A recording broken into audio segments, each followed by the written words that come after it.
hinterlegen.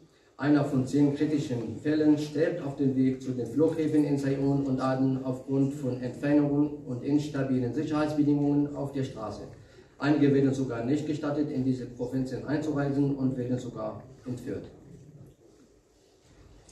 Um die Situation schlimmer zu machen und in einer willkürlichen Maßnahme kündigte die Behörde für Zivilstand und Standesamt in Aden am 3.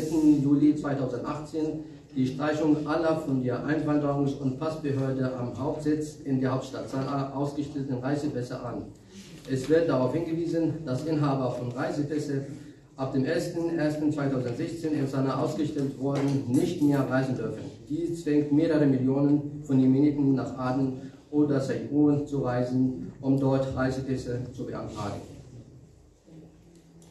Bedauerlicherweise lässt auch die Bundesregierung oder das Auswärtige Amt in Deutschland in Berlin eine gleiche Regelung aus. Und zwar, das ist für uns Jemeniten und Jemeniten nicht weiter als eine Umsetzung einer ursprünglich getroffenen saudischen Entscheidung. Denn entweder hat die Sachbearbeiter dort am Auswärtigen Amt nicht die geringste Ahnung über die Abläufe in Jemen, oder sie stellen sich einfach auf der saudischen Seite. Denn 20 oder über 20 Millionen sind davon betroffen. Stellen Sie sich vor, wir sind hier in Norddeutschland und müssen um einen Reisepass nach München oder Stuttgart fahren. Das wird sich ein Norddeutscher nicht erlauben oder gefallen lassen, in Friedenszeiten, geschweige von Kriegszeiten. Und jetzt kommen wir zu den Auswirkungen auf die Ausbildung. Die Anzahl der betroffenen und von der saudischen Koalition bombardierten Schulen überschritt 2620.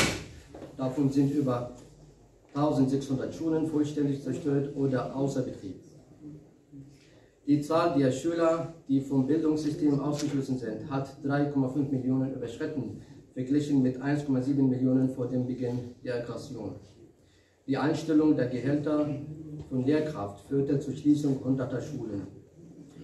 Tausende Kinder verließen die Schulen, um zu arbeiten und einen finanziellen Beitrag in der Familie zu leisten. Viele Eltern und aus Angst um ihren Kindern vertrieben oder verbieten ihre Kinder zur Schule zu gehen. Bislang wurden mehr als 200 Schülerinnen und Schüler während der Schulzeit durch saudische Luftangriffe getötet und mehrere verletzt. Millionen von Kindern sind traumatisiert. Eine komplette analphabetische Generation ist im nächsten Jahrzehnt in Jemen erwartet. Die Auswirkungen auf das Sozialleben im Jemen. Seit der Verhängung der Blockade sind viele Jemeniten und Jemeniten im Ausland gestorben. Die meisten von denen wurden im Ausland begraben, weil ihre Angehörigen sie nicht in die Jemen zurückbringen konnten. Die Aggressionsstaaten und ihre Söldner vor Ort nutzen die Blockade aus, um alle Aggressionsgegner und alle, die ihrer Aggressionspolitik nicht zustimmen, zu verhaften. Und genau das meine ich mit dieser neuen deutschen Regelung vom Auswärtigen Amt, denn das unterstützt Saudi Arabien, die Antikriegs- oder Anti-Saudi Arabien festzunehmen. Genau auf diese Art und Weise ist es den Saudis gelungen, den Journalisten Khashoggi damals festzunehmen. Und das ist genau, was das Auswärtige Amt dazu beiträgt, dass die Saudis ihre Gegner genau festnehmen. Verhaftungen finden mit Identität statt. Viele, die keinerlei politische oder militärische Aktivitäten haben, wurden verhaftet, nur weil sie bestimmten Familien angehören und in einem Gefangenenaustausch verwendet werden können. Am 27.11. dieses Jahr hat Saudi-Arabien 128 Kriegsgegner wieder freigelassen. Mehr als 10 davon wurden unterwegs entführt. Mögliche Flüge von Aden und Saigon gehen in Länder, die an der Aggression beteiligt sind, in denen Jemeniten und Jemeniten sehr schlecht behandelt werden. Auf diesem Bild, meine Damen und Herren, ist ein jemenitischer Patient zu sehen, der unterwegs vom Jemen ins Ausland für medizinische Reise war und im Flughafen in Amman, Jordanien, wurde er schlecht behandelt. Sogar seine Medikamente wurden beschlagnahmt mit der Begründung, dass diese Medikamente ansteckende Krankheiten haben können, und wurde dem Tod überlassen. Er ist dann in einem Sarg in die Heimat zurückgeschickt. Ehe von Minderjährigen im Jemen war schon immer ein Problem. Das ist ein Artikel veröffentlicht von Oxfam. Sie können sich vorstellen, wie verzweifelt diese Familien sind, dass sie zu dieser Maßnahme oder zu dieser Entscheidung gekommen sind, ihre 3-jährige Tochter zu verheiraten. Auswirkungen auf die Wirtschaft. Die Fortsetzung der Blockade auf die jemenitischen Seehäfen sowie die Verlegung der Zentralbank nach Aden verhindert die Exporte, die mehr als 85% des Bruttoinlandsprodukts Jemens ausmachen, was dazu führte, dass der Staat seit 3 Jahren keine Gehälter zahlen konnte. Das Exportverbot für jemenitisches Öl, das mehr als 80% der Deviseneinnahme ausmacht, führte zum Zusammenbruch des jemenitischen Reals gegenüber ausländischen Währungen, was zu einem beispiellosen Anstieg der Preise von Konsumgütern, insbesondere von Nahrungsmitteln, führte. Die Blockade führte zu einer völligen Lähmung vieler Wirtschaftssektoren, was dazu führte, dass eine große Anzahl privater Unternehmen Insolvenz anmeldeten, wodurch mehr als 3 Millionen Menschen aus dem Privatsektor ihre Arbeit und ihre Einkommensquelle verloren haben. Die Arbeitslosenquote stieg von 30% im Jahr 2014 auf 60% im Jahr 2018. Alle Flughäfen oder Fluggesellschaften stoppten ihre Flüge in den Jemen, was zu einem um 400% Anstieg der Transportkosten führte. Das gilt nicht nur für die Flüge, sondern auch für die Landroute. Ja, das war eigentlich alles von meiner Seite, meine Damen und Herren. Es sind viel mehr Auswirkungen, die leider nicht genug, für die leider keine genug Zeit, um die alle durchzugehen. Vielen Dank.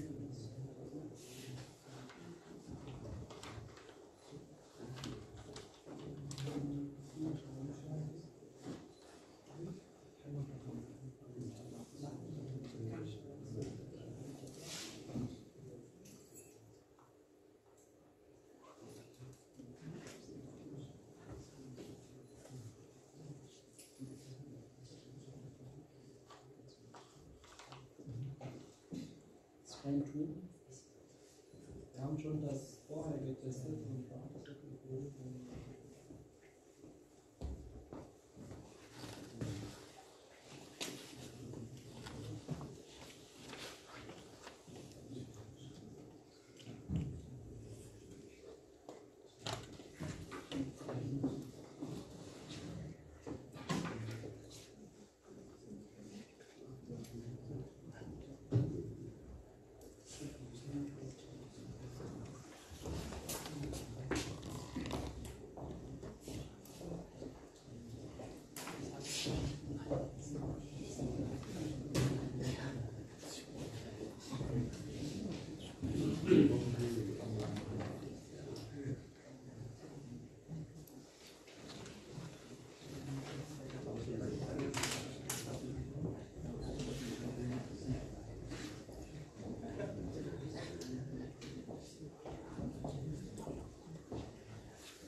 Wir können das vielleicht auch später mal nochmal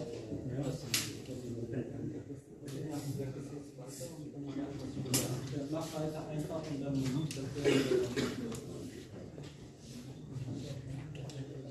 vielen Dank an den Bruder Abu Talib. Sehr geehrte Damen und Herren, Kinder leiden am meisten durch den Krieg. Der Krieg in Jemen hat starke psychische Auswirkungen, vor allem auf Kinder. Zu diesem Thema möchte ich gern den Dr. Hussein Al-Warif begrüßen. Dr. Hussein Al-Warif ist ein Psychiater und Mitglied in seiner Organisation. Bitte schön, Herr Hussein.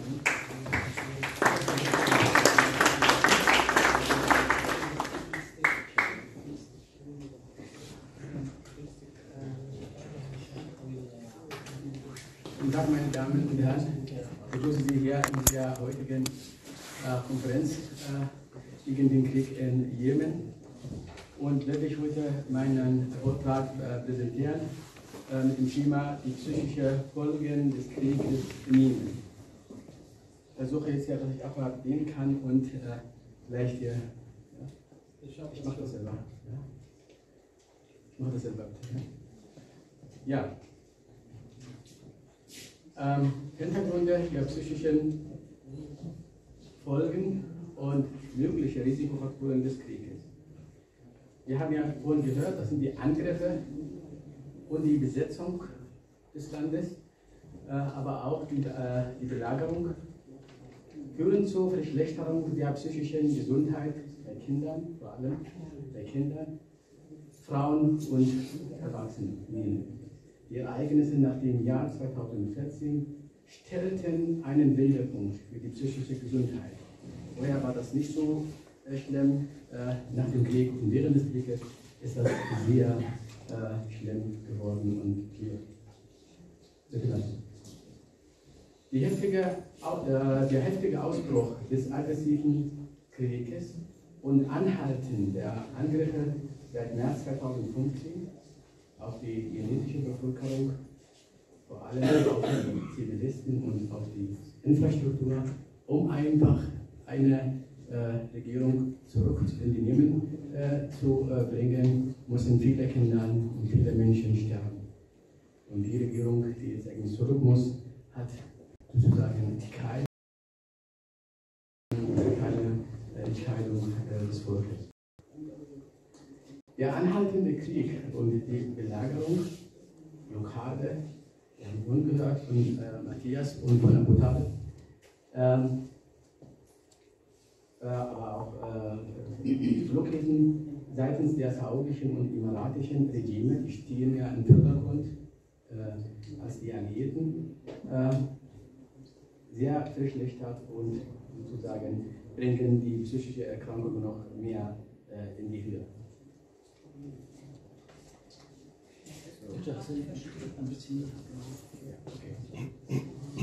So, ich versuche jetzt hier nochmal zu bedienen, der ist ein bisschen streikt.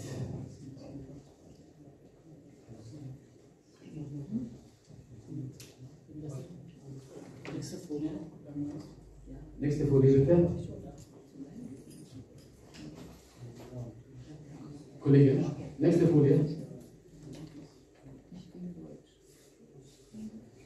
Okay. Weitere Risikofaktoren folgen sind durch geheime Gefängnisse, in denen die abscheulichsten Verbrechen gegen die jemenitischen Bürger verübt wurden.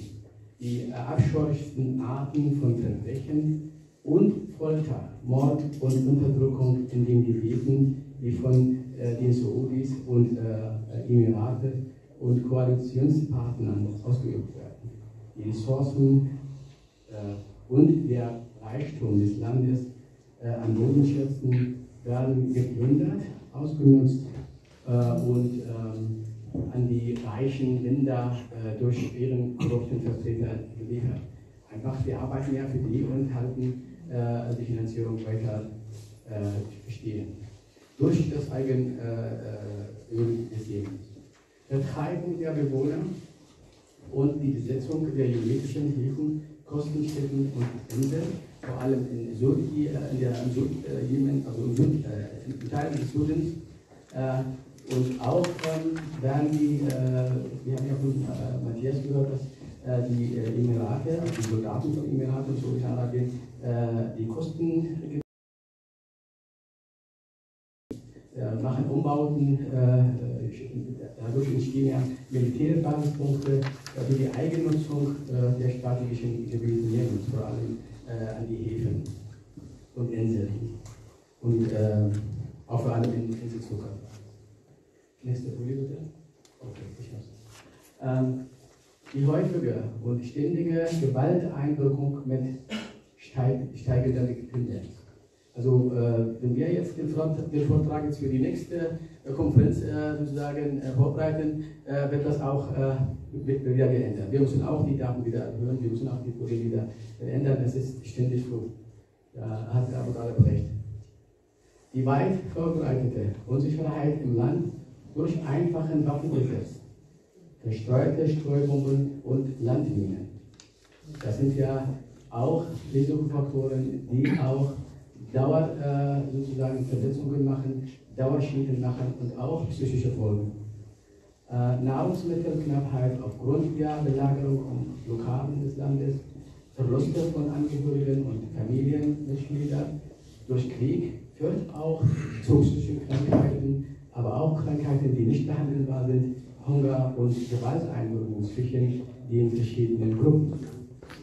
Verbreitung der Terrorgruppen, ja, die Terrorgruppen, die vermehren sich, weil keine Sicherheit, keine Kontrolle, Verlust von Arbeitsplätzen und damit die Furcht der Existenz. Viele Menschen haben Angst um ihre Existenz. Unterversorgte Krankenhäuser durch fehlende Finanzen und Ärzte sowie auch Medikamente und Krankenhausbedarf. Viele Organisationen sind durch den Krieg in Jemen gebildet, viele kassieren Geld und kommt nur vielleicht weniger als 10% in Jemen. Alles ist nur die Verwaltung und Organisation. Das ist schade, dass der Jemen wirklich leidet, Geld braucht und die Organisation wird reicher dadurch. Fehlende saubere Wasserversorgung. Das sind auch Risikofaktoren, die führen auch zu psychischen Erkrankungen, aber auch zu Problemen der Gesundheit.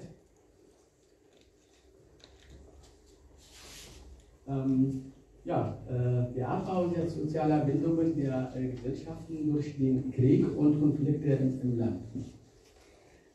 Der Mangel an humanitären Sozialdiensten und fehlende Gelder für die Lohnvergabe, die Vernachlässigung der Versorgung psychischen Krankheiten, weil die meisten denken, dass die psychischen Folgen erst im Hintergrund kommen. Es kommen erstmal nur die gesundheitlichen Probleme und dann also immer die psychischen Folgen oder Krankheiten kommen immer, machen wir dann später. Ja? Das ist erstmal nicht im Vordergrund. Obwohl die psychischen Folgen sozusagen dauerhaft Probleme machen, die können auch 40 bis 50 Jahre bestehen.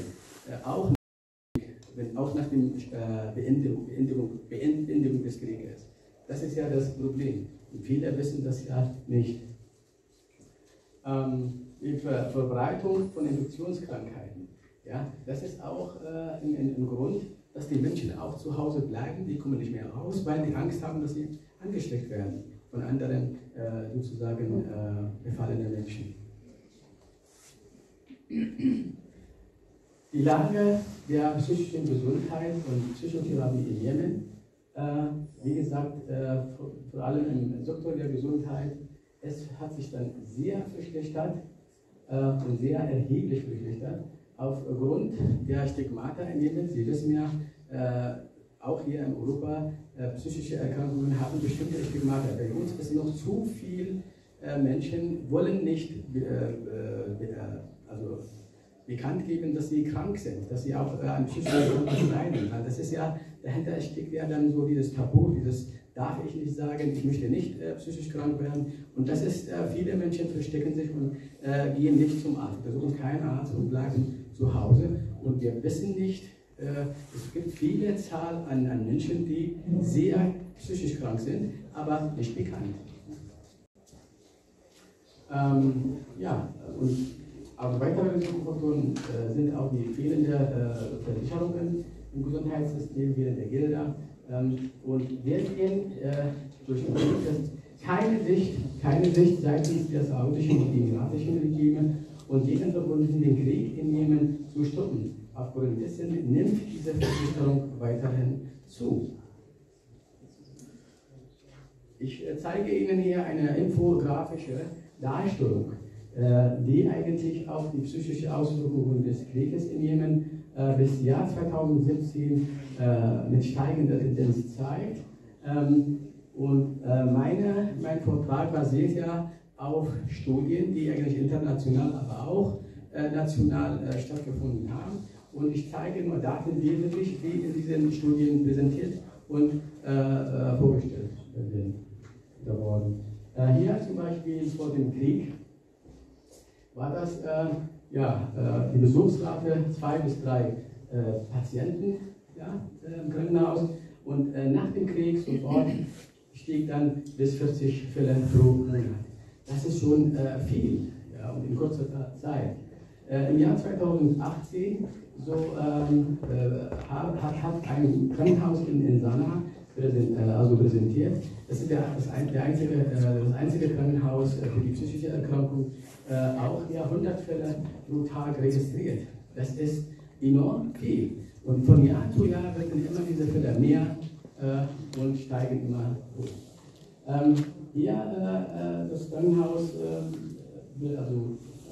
präsentiert, dass es eigentlich auf 40,5% der Selbstmordrate sozusagen erhöht, im Jahr 2015.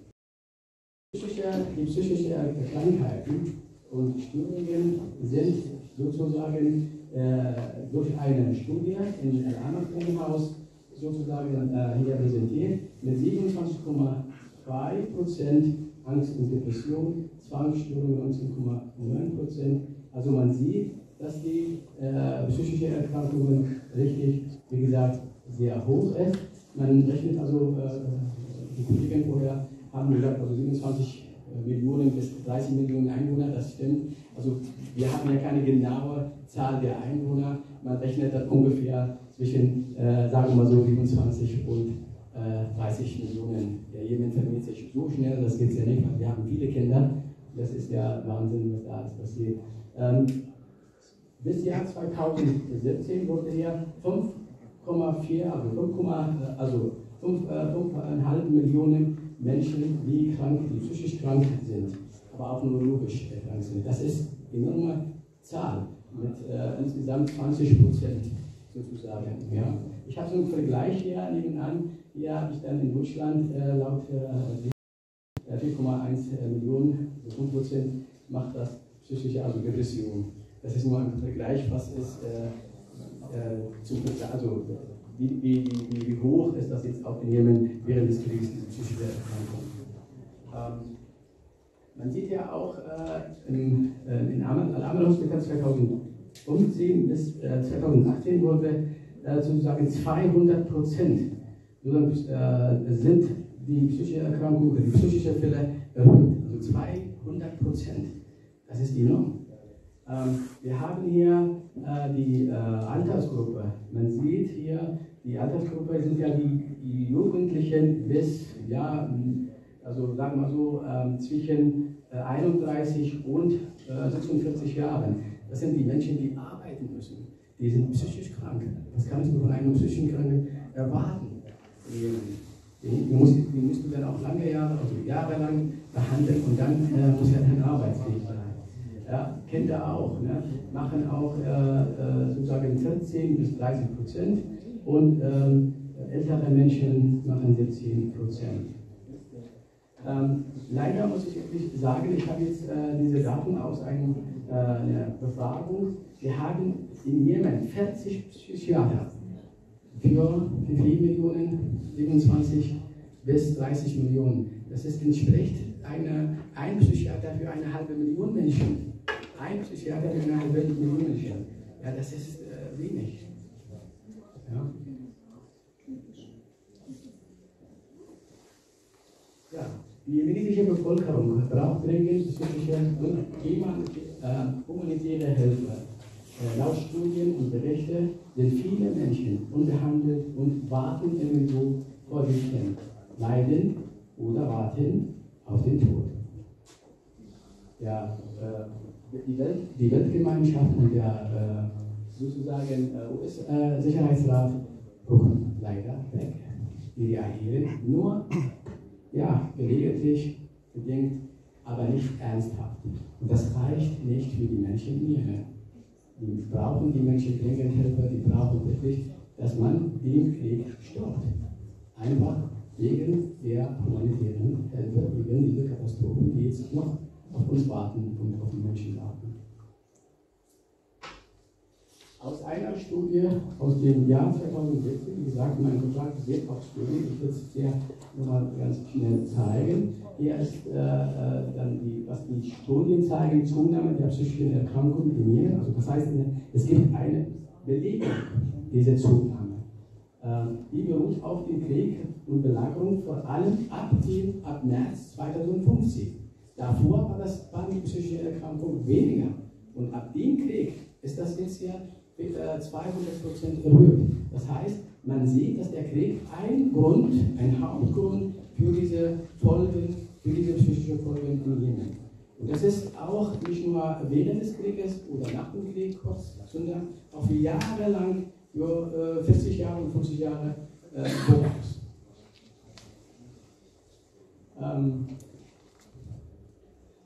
Der Krieg ist die einzige Variable, die der letzten Zeit in Jemen zu einer Verteidigung von mehr als 50% geführt hat.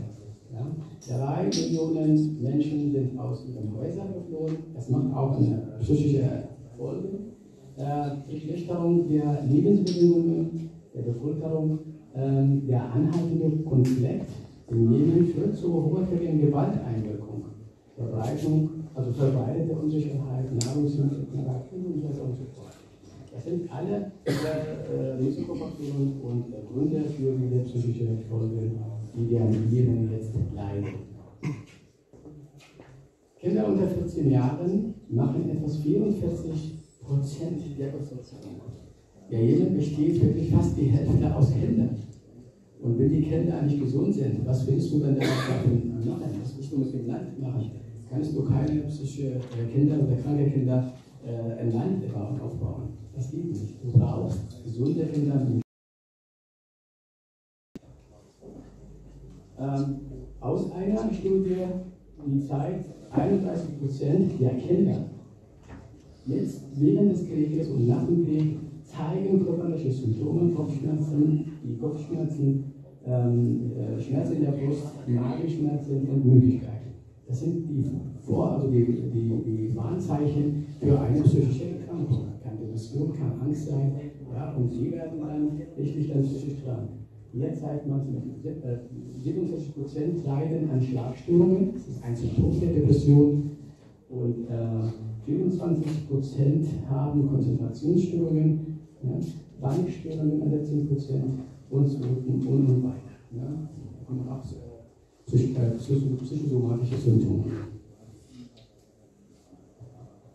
Kinder leiden am meisten durch den Krieg. Leider. Eine andere Studie, das ist von der Yemen Child Relief Organization, die berichtet über die psychische Auswirkungen des Krieges auf Kinder in Yemen. Die besagt, 58% haben große Angst und Phobie. 37% permanente Angstzustände, Depression, 36% Unsicherheit, 32% Schlafstörungen. Die weitere Ergebnisse, die weitere Auswirkungen bei den Kindern. Die Kinder werden kriegen schnelle Episoden von Ärger, Krämpfe, sie bekommen gewaltsame Reaktionen. Das führt zur Zunahme der psychischen Erkrankungen, wie Depression und gewalttätigen Verhalten. Die verhalten sich dann aggressiv und gewaltsam, die Kinder. Weil die können dann ihre Emotionen nicht mehr kontrollieren. Die sind schon auffällig, psychisch auffällig. Die Selbstmordversuche sind auch erhöht. Die psychischen Erkrankungen konzentrieren sich auf die Städte und Regionen, in denen der Krieg stattfindet.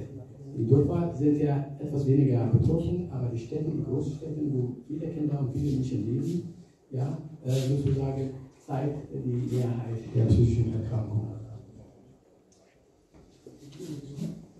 Das ist eine interessante Studie aus dem Jahr 2016, wurde dann unterstützt von der DA. Diese Studie wurde, wie ich jetzt hier vorne oben zeige, das sind 1000 vertriebene jemenitischen Schulkinder, als Stichprobe genommen und jede 1000 Kinder wurden sozusagen beobachtet und befragt. Und die Befragung war nach dem CBSS, das ist ein anerkanntes Child CBS, also posttraumatischen Symptoms Scale, und daraus wurden wirklich die Kriterien erfüllt und festgestellt, dass die Kinder posttraumatische Belastungsstörung oder während des Krieges oder wegen des Krieges in Jemen stattfindet. Und man sieht, dass das dieser Krieg seit März 2005 geht und diese Symptome gehen ja in die Höhe. Die Ergebnisse dieser Studie sind alarmierend für die Organisation, für internationale und nationale Organisationen, aber auch für uns alle. Das werden Sie jetzt nochmal sehen. Diese Ergebnisse, die jetzt festgestellt sind eigentlich auch, oder wurden dann verglichen mit anderen Ländern, die auch Kriege, die wir in Jemen haben. Und kann ich Ihnen dann anhand der nächsten Folie zeigen. Hier zeigt in der Studie, dass die, hier zeigt zum Beispiel, dass wir wöchentliche Wiederholungen der Symptome. Die Symptome wiederholen sich zum Beispiel hier von 0 Woche bis 68 Wochen.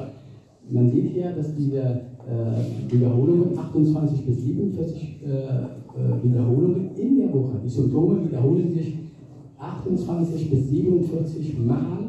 Und das machen bei der Kinder, bei den 1000 Kindern, machen 46,6%.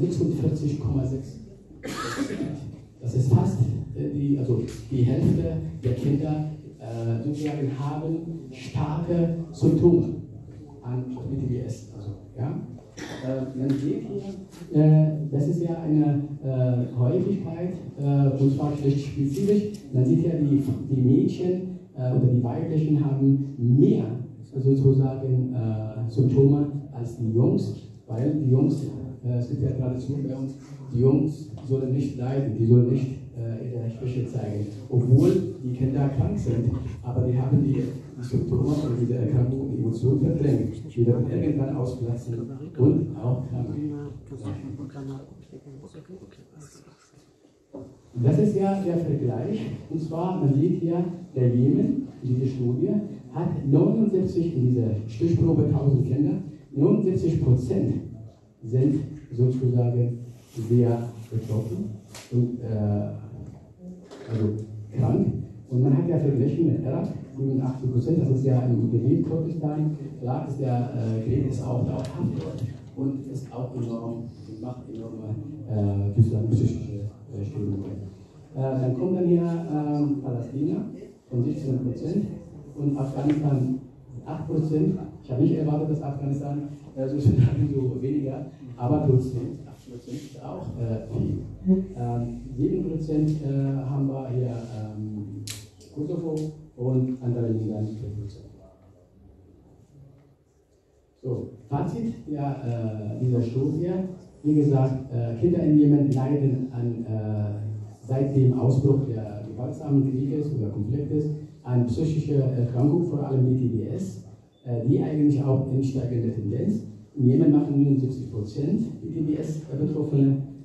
Dann die Wirkung dieses PTBS-Erkrankung kann 40 bis 50 Jahre dauern. Das heißt, wir müssen uns nach dem Krieg auch beschäftigen mit dieser Erkrankung und mit diesen Kindern. Und die werden auch wenn die groß sind, nicht bestimmt arbeiten und sind eigentlich auch brauchen Geld und brauchen auch finanzielle Unterstützung und gesundheitliche Unterstützung. Die Kinder in Jemen sind dringend auf Hilfe angewiesen. Das heißt, die Weltgemeinschaft guckt weg, verschickt ja Gelder, aber nicht genügend. Und die brauchen wirklich die Hilfe, indem man erstmal den Krieg stoppt und dann anfängt, das Land aufzubauen und jetzt guckt, wo man dann helfen kann. Und dann wirklich brauchen wir diese Organisation, die jetzt dieses Land helfen und diese Bevölkerung helfen.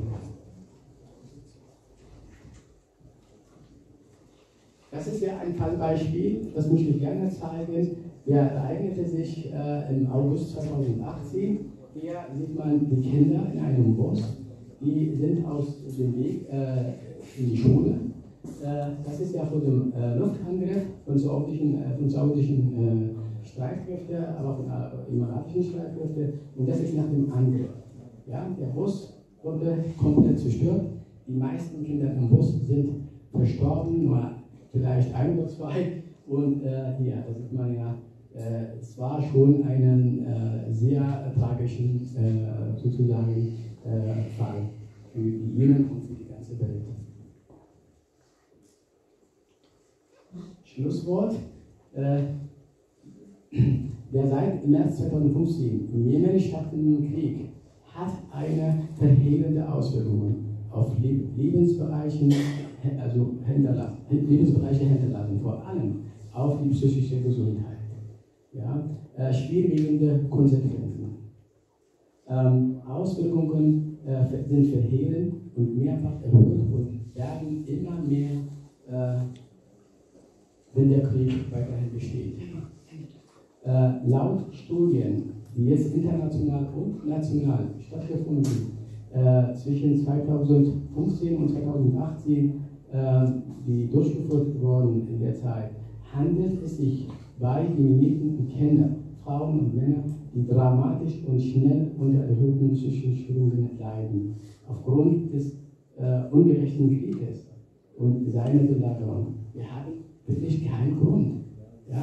Was wollen Sie von diesem Krieg erreichen, wenn Sie jetzt versuchen, jetzt nochmal mit den anderen sozusagen Frieden zu schließen und zu verhandeln? Ja? Warum ist der Krieg dann entstanden? Ja, deswegen stoppt den Krieg, und zwar sofort, jetzt.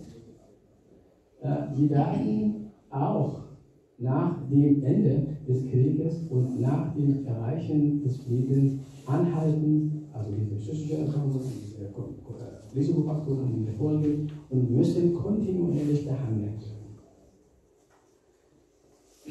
Dies war in einer Reihe von Ländern zu beobachten, ja, die in früheren Perioden unter Auswirkungen von Kriegen, Zerstörungen und Konflikten gelitten haben. Also man vergleicht dieser Krieg in Yemen mit anderen Ländern, die eigentlich auch Krieg erlebt haben.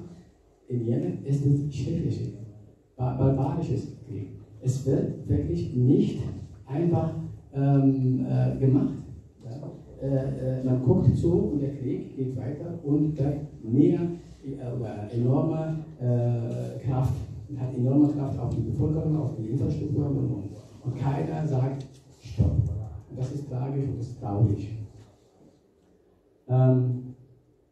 Aufgrund dessen fordern wir, auch im Namen der Konferenz, fordern wir die Weltgemeinschaft und die UN-Sicherheit auf, das sofortige Einwirken des Krieges und die Belagerung in Jemen zu beenden und die Friedensinitiative der Regierung INSAN ernsthaft anzunehmen. Wir haben ja wirklich die Regierung, die dort sozusagen als Rebellen deklariert ist, die hält die Sicherheit, die Menschen lieben Gemeinschaft, die leben aus allen sozusagen Städten des Jemens, leben in einer Stadt friedlich miteinander, wir haben keine Konflikte und diese Regierung hat jetzt eine Initiative für Frieden.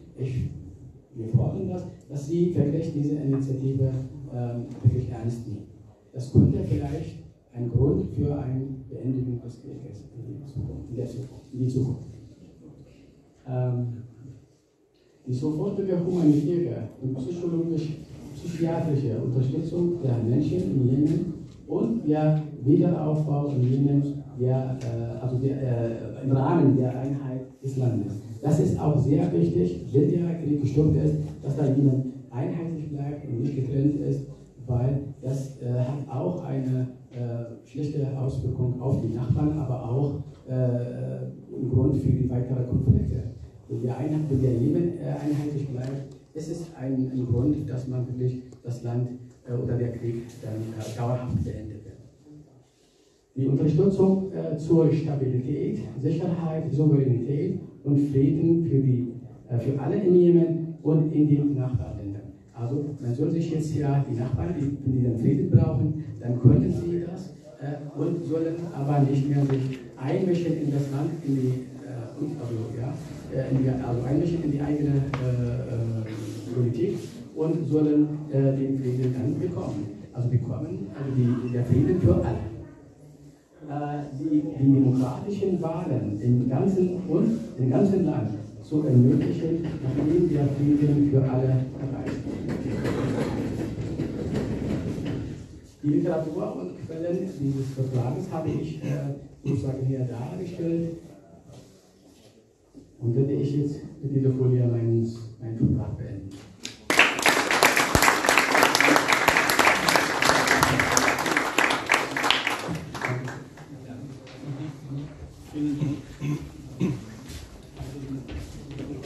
Vielen Dank, Dr. Hussein. Aus technischen Gründen, ja. Wir wollten ein paar Videos abspielen, aber hat nicht geklappt. Wir machen gleich eine kleine Pause und vielleicht löst man das Problem, ja. Wie lange ist die Pause? 5 Minuten, ja.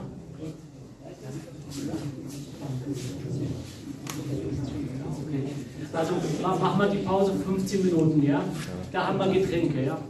Auf der rechten Seite, ja, die kalte Getränke und da findet man oder sieht man ja heiße Getränke auch. Wir lassen den Livestream laufen, aber schalten den Ton so lange aus.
Das ist jetzt weit.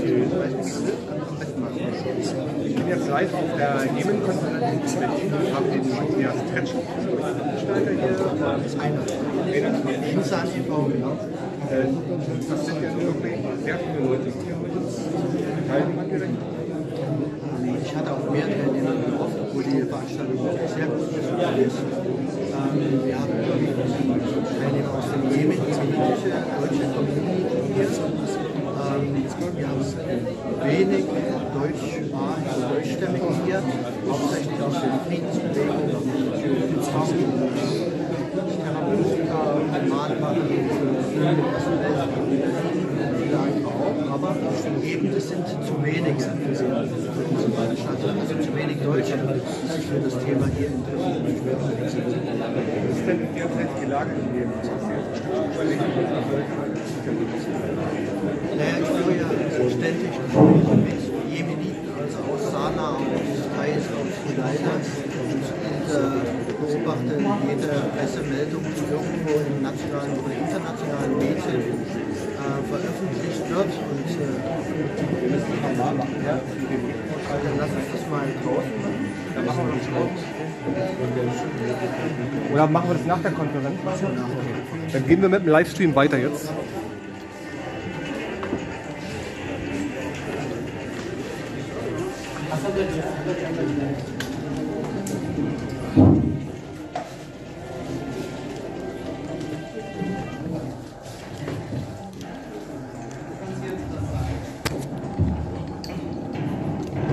Sehr geehrte Damen und Herren, wir fangen jetzt wieder an mit den aktuellsten Statistiken und wir gucken uns das Video an.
Genau, das ist die Wahrheit. Jemen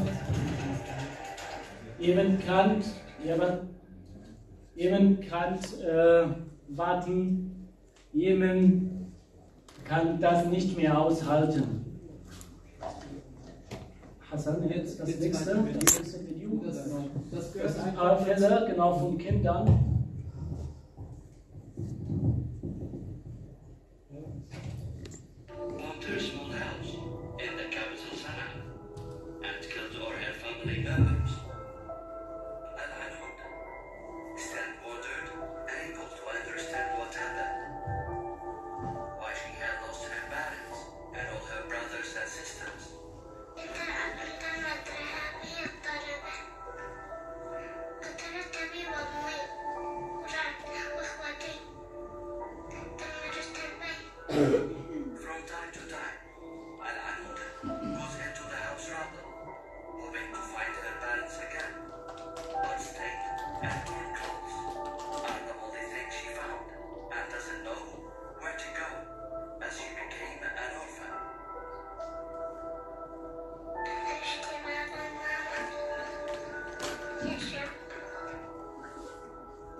Und haben wir jetzt die Staatsdrucken genau von Luise?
bisschen nach vorne, ja.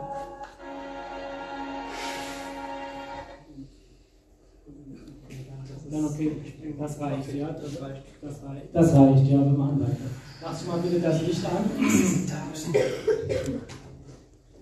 Noch nicht? Genau, noch nicht. Das machen wir dann. Also meine Damen und Herren, seit circa 5 Jahren verwenden Saudi Arabien und Vereinigte Arabische Emirate in ihrer Aggression in Jemen allermächtigste und mündendste Waffen in der militärischen Technologie. Sie haben diese aus verschiedenen Ländern gekauft, zum Beispiel aus den USA, aus Kanada, aus Europa, Russland, China und Brasilien. Was noch zu erwähnen ist, Saudi-Arabien hat mehrmals Streumunition gegen die jemenitische Bevölkerung verwendet. Und es ist bekannt, dass diese Munitionen verboten sind. Als Redner zum Thema die Rolle der USA und Europas im Jemen-Krieg begrüße ich den Herrn Jakob Reimann.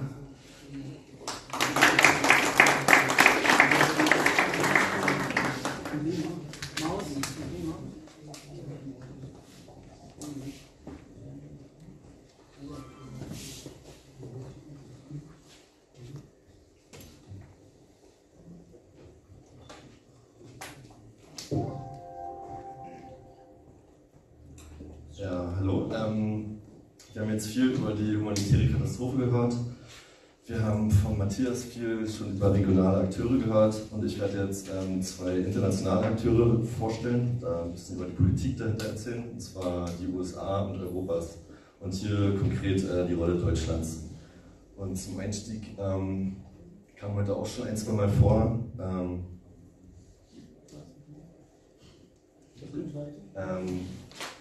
Am 9. August 2018 gab es in Dayan, das ist im Norden im Sadr-Gouvernement, also in der am heftigsten umkämpften Region, gab es ein Attentat auf einen Schulbus. Das war also es ist traditionell im Jemen, wenn die Sommerferien zu Ende sind, treffen sich die Schulkinder zu so einem Picknick. Und auf dem Weg zurück von diesem Picknick wollte der Busfahrer Wasser holen an einem Markt, weil es war ein heißer Tag. Wollte Wasser holen und da schon 2 Stunden vorher kreiste so ein Kampfschiff der Saudi-Koalition über den Marktplatz und hat dann am Ende 2 Bomben auf den Schulbus abgeworfen. Dabei sind 51 Menschen gestorben, 40 davon sind kleine Kinder gewesen. Hier sieht man, haben sich hunderte Leute versammelt und haben Gräber geschüttet für die Kinder, finde ich ein schreckliches Bild, aber ja. Und dann Tage später hat ein Recherchenetzwerk von CNN und lokalen Journalisten vor Ort haben sich die Überreste angeguckt, den Bus angeguckt und haben halt eben dieses Teil gefunden, was eben von einer dieser Bomben war. Und da konnte quasi nachgewiesen werden, dass die Bombe von der US-Rüstungsschmiede Lockheed Martin stammt. Es war eine 500 Pfund MK82-Bombe. Und dieser Angriff steht einfach schön sinnbildlich für den Krieg im Jemen. Die Saudi-Emirate-Koalition begeht Kriegsverbrechen und die USA und andere Mächte im Westen sind quasi die Komplizen. Sie ermöglichen diese Kriegsverbrechen. Und da steht dieser Angriff einfach exemplarisch dafür. Ja, jetzt zur Unterstützung der USA. Man kann sagen, dass es einfach ein umfassender Support ist. Also die USA auf sämtlichen Ebenen unterstützt Washington die Kriegskoalition im Jemen. Das fängt an mit der Ausbildung saudischer Militärs. Dieses Programm gibt es seit ungefähr 1977. Bilden US-Militärs saudische Militärs aus. War erst vor ein paar Tagen wieder, gab es diesen Skandal, wo ein Saudi in den USA so einer Basis rumgeschossen hat. Und dann, nachdem wurden 850 saudische Soldaten quasi erstmal in die Kasernen zurückgeschickt. Also es waren allein 850 Leute werden aktuell gerade in dieser Stunde in den USA ausgebildet. Also ohne diese Ausbildung könnte der Krieg halt einfach nicht vonstatten gehen. Das US-Militär sieht sich auch noch in einer anderen Rolle. Auf den Seiten des US-CENTCOM steht, dass sich das US-Militär als Vertreterin von US-Unternehmen sieht, um Rüstungsgeschäfte mit den saudischen Streitkräften einzufädeln. Also quasi, was man so gerne als industrieller militärischer Komplex bezeichnet, steht auf der US-Zentrum-Seite wortwörtlich so da. Also es sind nicht nur Militärausbilder, sondern die wollen auch Deals für die US-Rüstungsfirmen einfädeln. Dann im Mai 2018 hat die New York Times einen sehr lesenswerten Artikel, ist da unten verlinkt, nachweisen können, dass Green Berets, also es sind US Special Forces, also Eliteeinheiten, sind auch direkt an Kampfhandlungen im Jemen beteiligt. Also die USA sagen zwar immer, wir unterstützen die zwar hier und da, aber wir sind nicht direkt beteiligt. Aber seit Mai 2018 gibt es eben die Beweise, dass auch US-Spezialeinheiten Seite an Seite mit der Saudi-Arabien-Koalition kämpfen. Also die USA sind auch eine aktive Kriegspartei, nicht nur eine indirekte, passive Kriegspartei, sondern eine aktive, direkte Kriegspartei.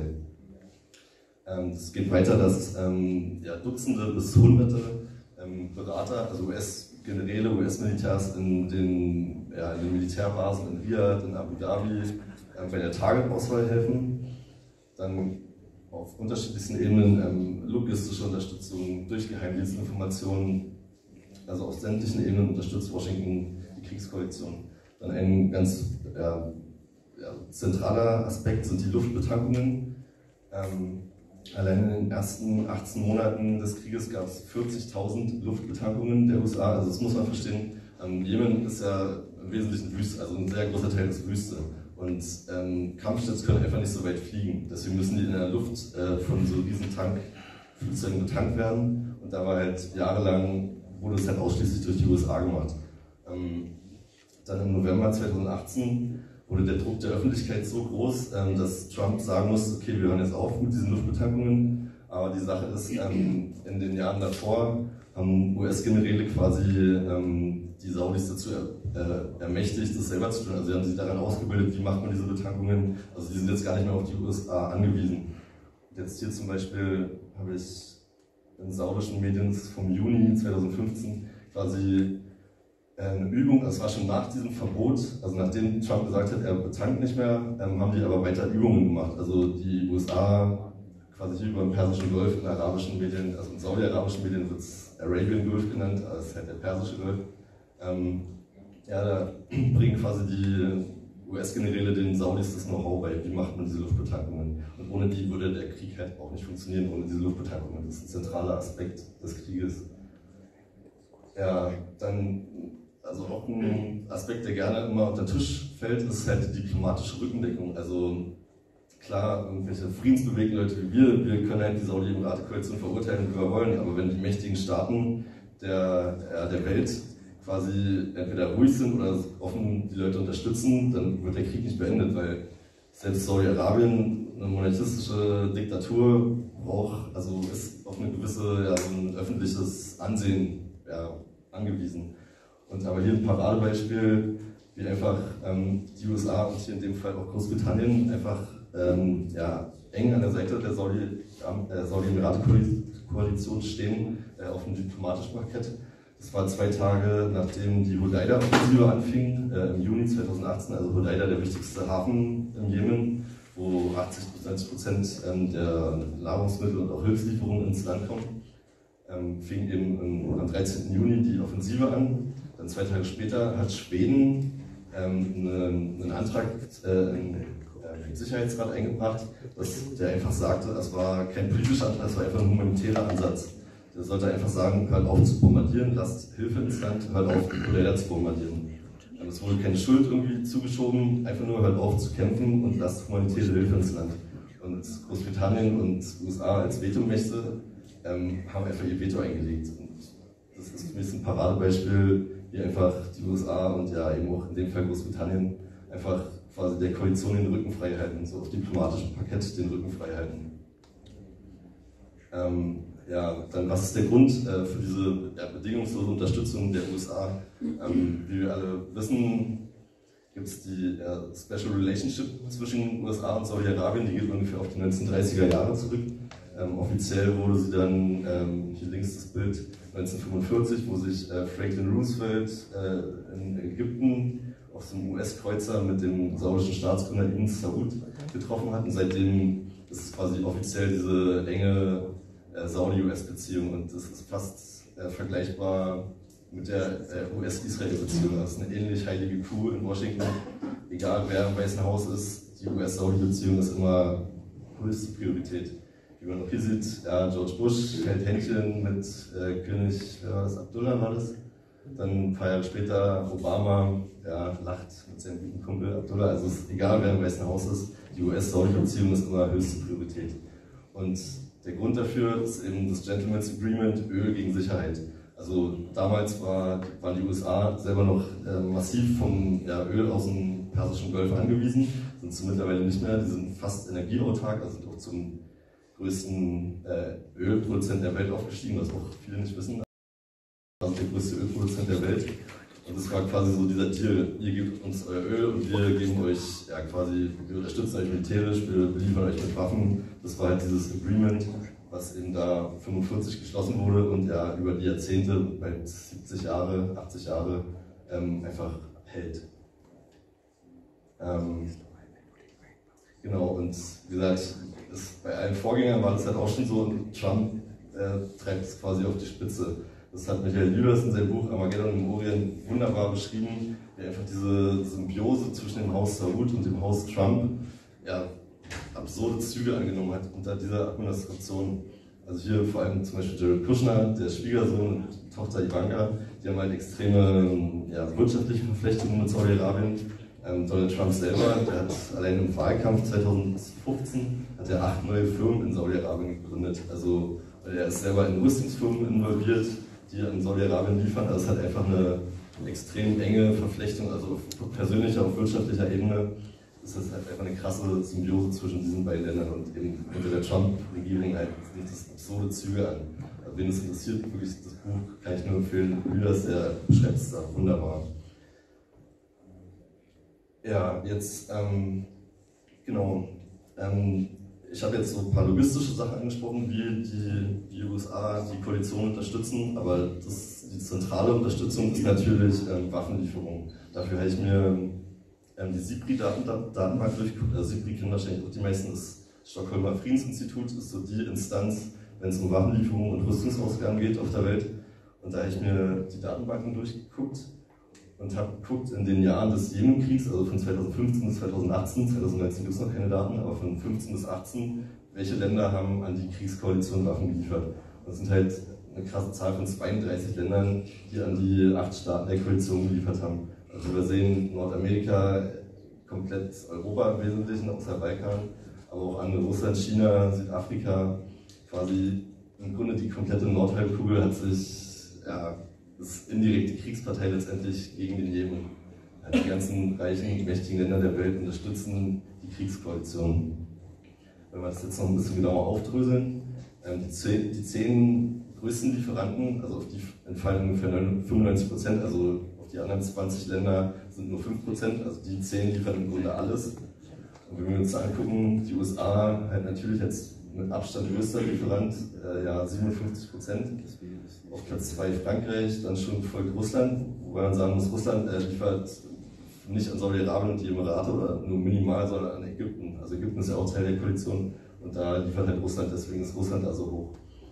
Dann Großbritannien auf Platz 4, rüstet vor allem über die BAE Systems, heißt das, ist eine britische Rüstungsfirma, die rüsten im Grunde die Air Force der Saudis aus. Also haben da auch Tausende, also es gibt Zahlen von 7000 Mitarbeiter sind in Saudi-Arabien, britische Mitarbeiter sind in Saudi-Arabien in den Basen, schrauben an den Flugzeugen rum. Also ohne die BAE Systems aus Großbritannien könnte Saudi-Arabien den Angriffskrieg auch nicht fliegen, weil einfach die Flugzeuge nicht funktionieren würden.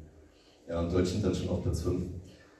Was ich hier die blau unterlegten, was ich halt interessant finde, die 5 ständigen Mitglieder des UN-Sicherheitsrats, also mit China auf Platz 10 sind halt alle 5 ständige Mitglieder, also Vetomächte des UN-Sicherheitsrats, sind eben in dieser Liste drin, in den größten Lieferanten an die Koalition.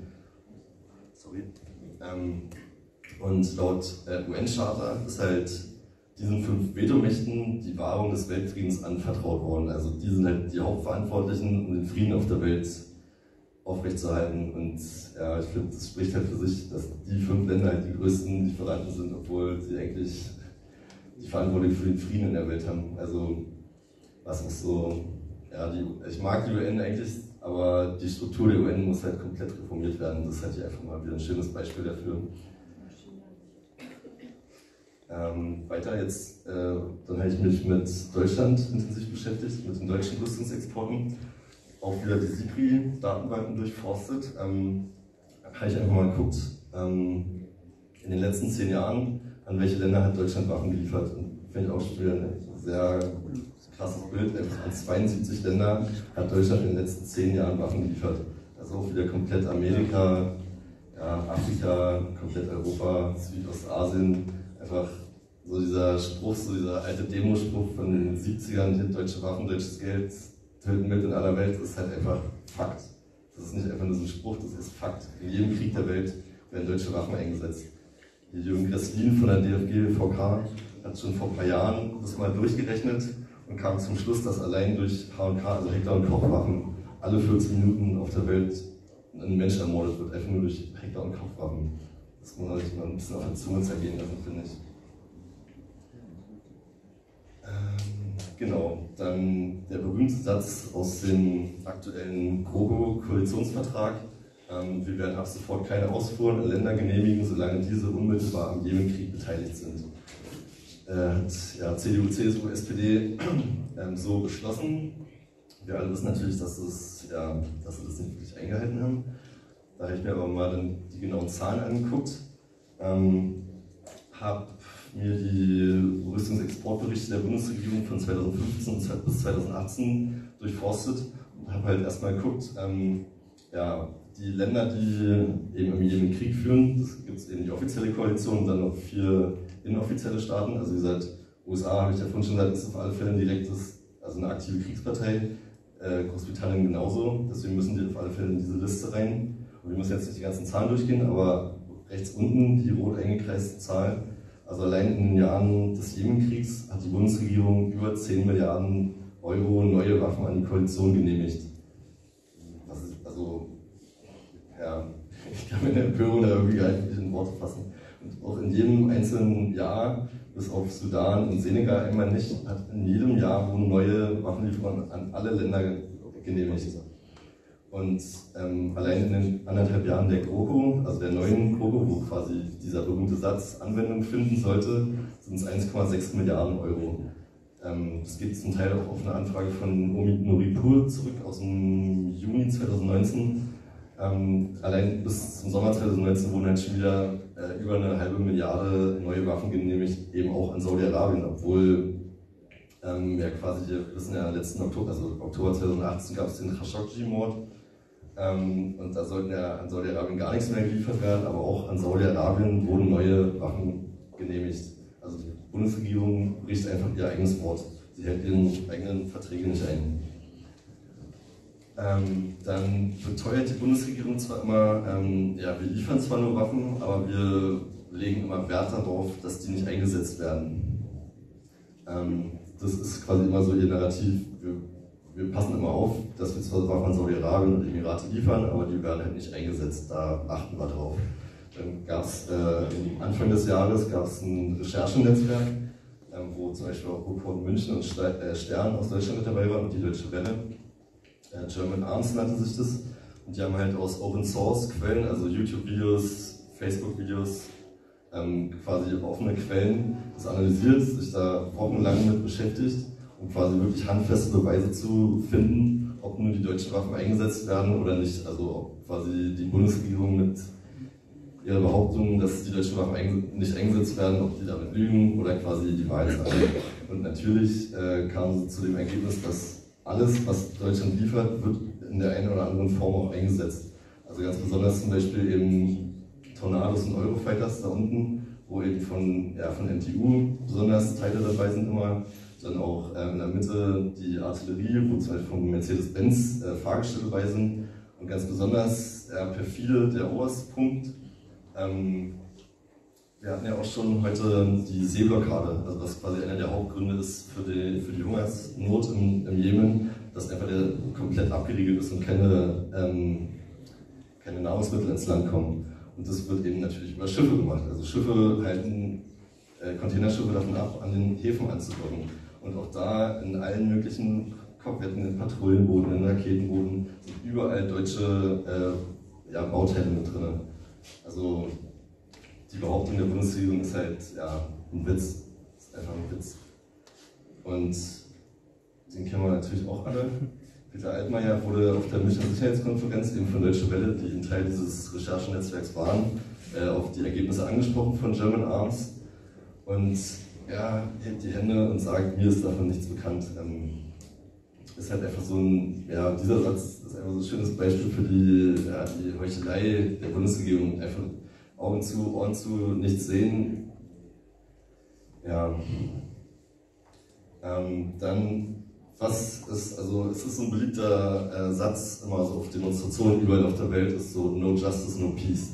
Also quasi ohne Gerechtigkeit kann es nie Frieden geben. Weil wenn, ja, also es muss halt immer, verschiedenste Aspekte der Gerechtigkeit müssen halt immer irgendwie gewahrt werden, sonst kann es keinen echten Frieden geben. Und natürlich gibt es verschiedenste Aspekte, wie Gerechtigkeit hervorgebracht werden kann. Und einer ist natürlich die juristische Aufarbeitung. Also ich will in meiner Lebenszeit gerne noch die ganzen Herren und Damen da oben, würde ich halt gerne in Den Haag vom Internationalen Strafgerichtshof sehen. Weil wir müssen halt irgendwie von den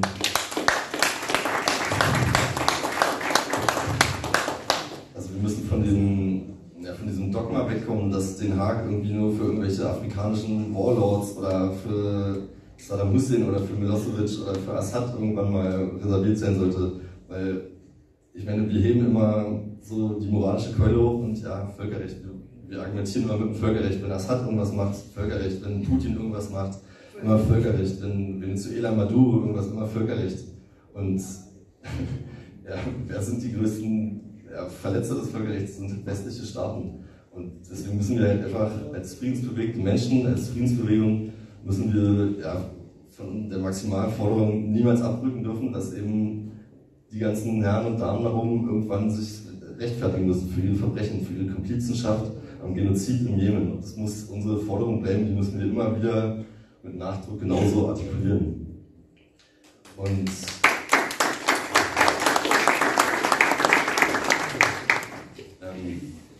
ja, und meistens, wenn ich sowas sage, werde ich dann halt irgendwie so ein bisschen belächelt. Ja, das wird doch eh nie passieren. Und ich glaube selber nicht, dass irgendwie Merkel mal in Den Haag auf der Anklagebank sitzt. Aber jetzt erst vor 3 Tagen, hat die Süddeutsche berichtet, dass das ECCHR hier aus Berlin, also das ist eine Juristenvereinigung aus Berlin, zusammen mit der Moatana, das ist eine jemenitische, ich glaube auch eine Juristenvereinigung und noch 4 weitere Juristen-NGOs, haben beim ISDGH, also beim Internationalen Strafgerichtshof in Den Haag, Strafanzeige gestellt.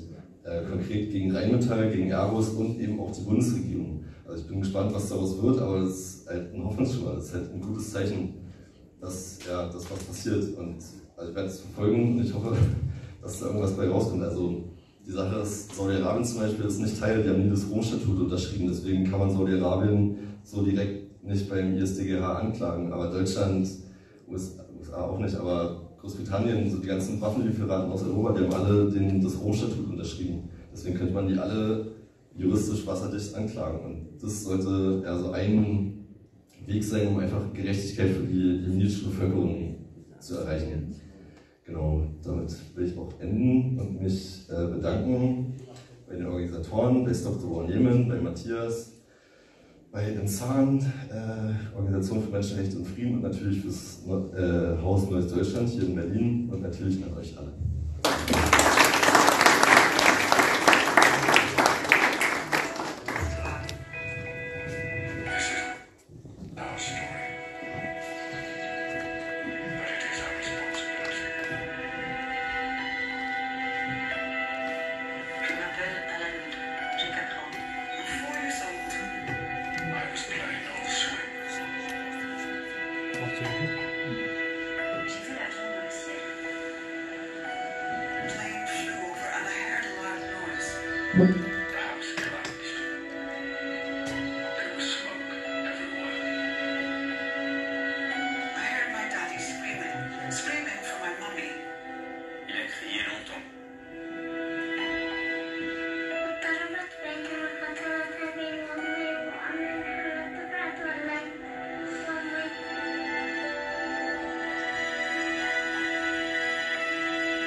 Vielen Dank, Jakub.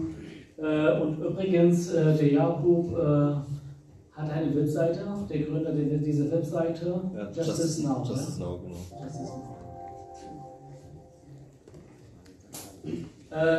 Liebe Freunde der Frieden, wir haben noch 2 Gäste außerhalb Deutschland.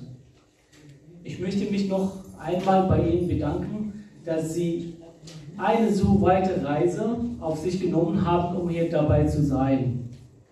Zum Thema vom Volksaufstand zur humanitären Krise begrüße ich den Herrn Mohammed Al-Wazir.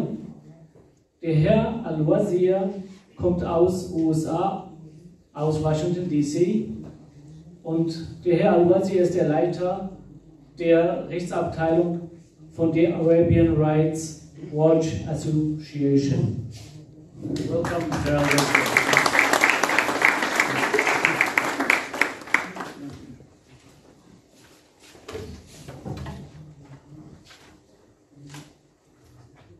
Thank you, Dr. Hamadi. And thank you, Matthias, as well, for visiting our Arwa's website. I encourage those interested in the Yemen conflict to visit the website, arwarights.org. It has information that is referenced with citations and can give you a good overview of what's going on the ground in Yemen. The org is based out of Washington, D.C., with a mandate to monitor rights violations in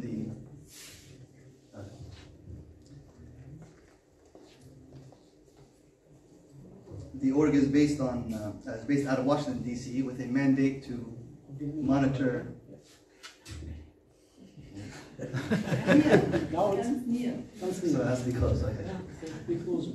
The org is based out of Washington, D.C., and its mandate is to monitor rights violations on the Arabian Peninsula.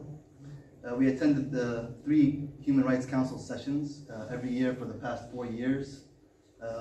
And we work very closely with the UN special procedures to document the violations and crimes that are occurring in Yemen so that the story and the narrative is accurate. I want to thank you for the opportunity to share with you the dire reality faced by millions of people in Yemen, a reality that has been dubbed the world's worst humanitarian crisis since World War II. While it is an honor to be here among the distinguished panelists, I'm certainly not happy, given there continues to be immense suffering inflicted on millions of people in Yemen. So I don't really enjoy sharing this type of information. Before I talk about the start of the conflict, it is necessary to briefly go over the events since the popular uprising that took place 9 years ago in the year 2011. So back on February 11th, 2011, millions of Yemenis took to the streets to protest the 33-year rule of Ali Abdullah Saleh's presidency. What did the Yemeni people want? Well, the people had the following demands. They wanted to, 1, establish a decentralized state in which justice and equality reigned supreme. They wanted to resolve the conflict in the south, the southern part of Yemen, the conflict that the central government created.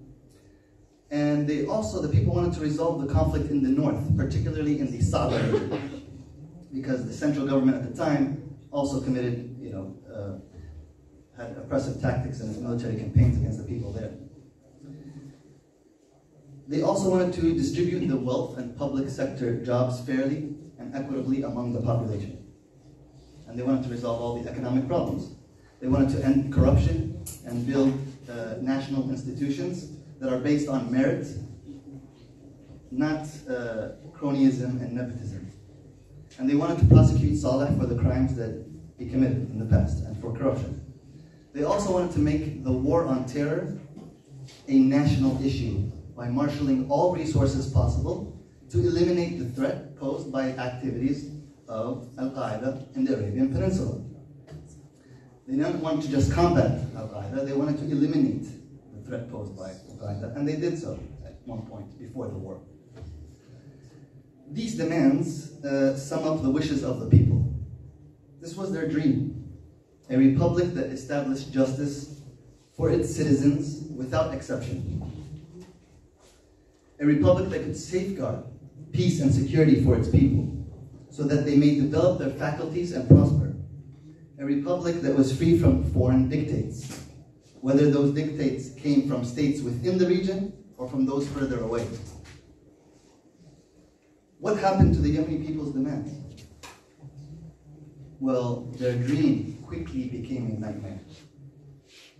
Instead of a change in government, the Yemenis were faced with an initiative called the GCC initiative, which imposed the rule of an unpopular vice president, Hadi, who belonged to the same government the people were seeking to remove, and who remained indefinitely beyond the term permitted by the GCC initiative because he was only allotted a 2-year term. He extended and he stayed.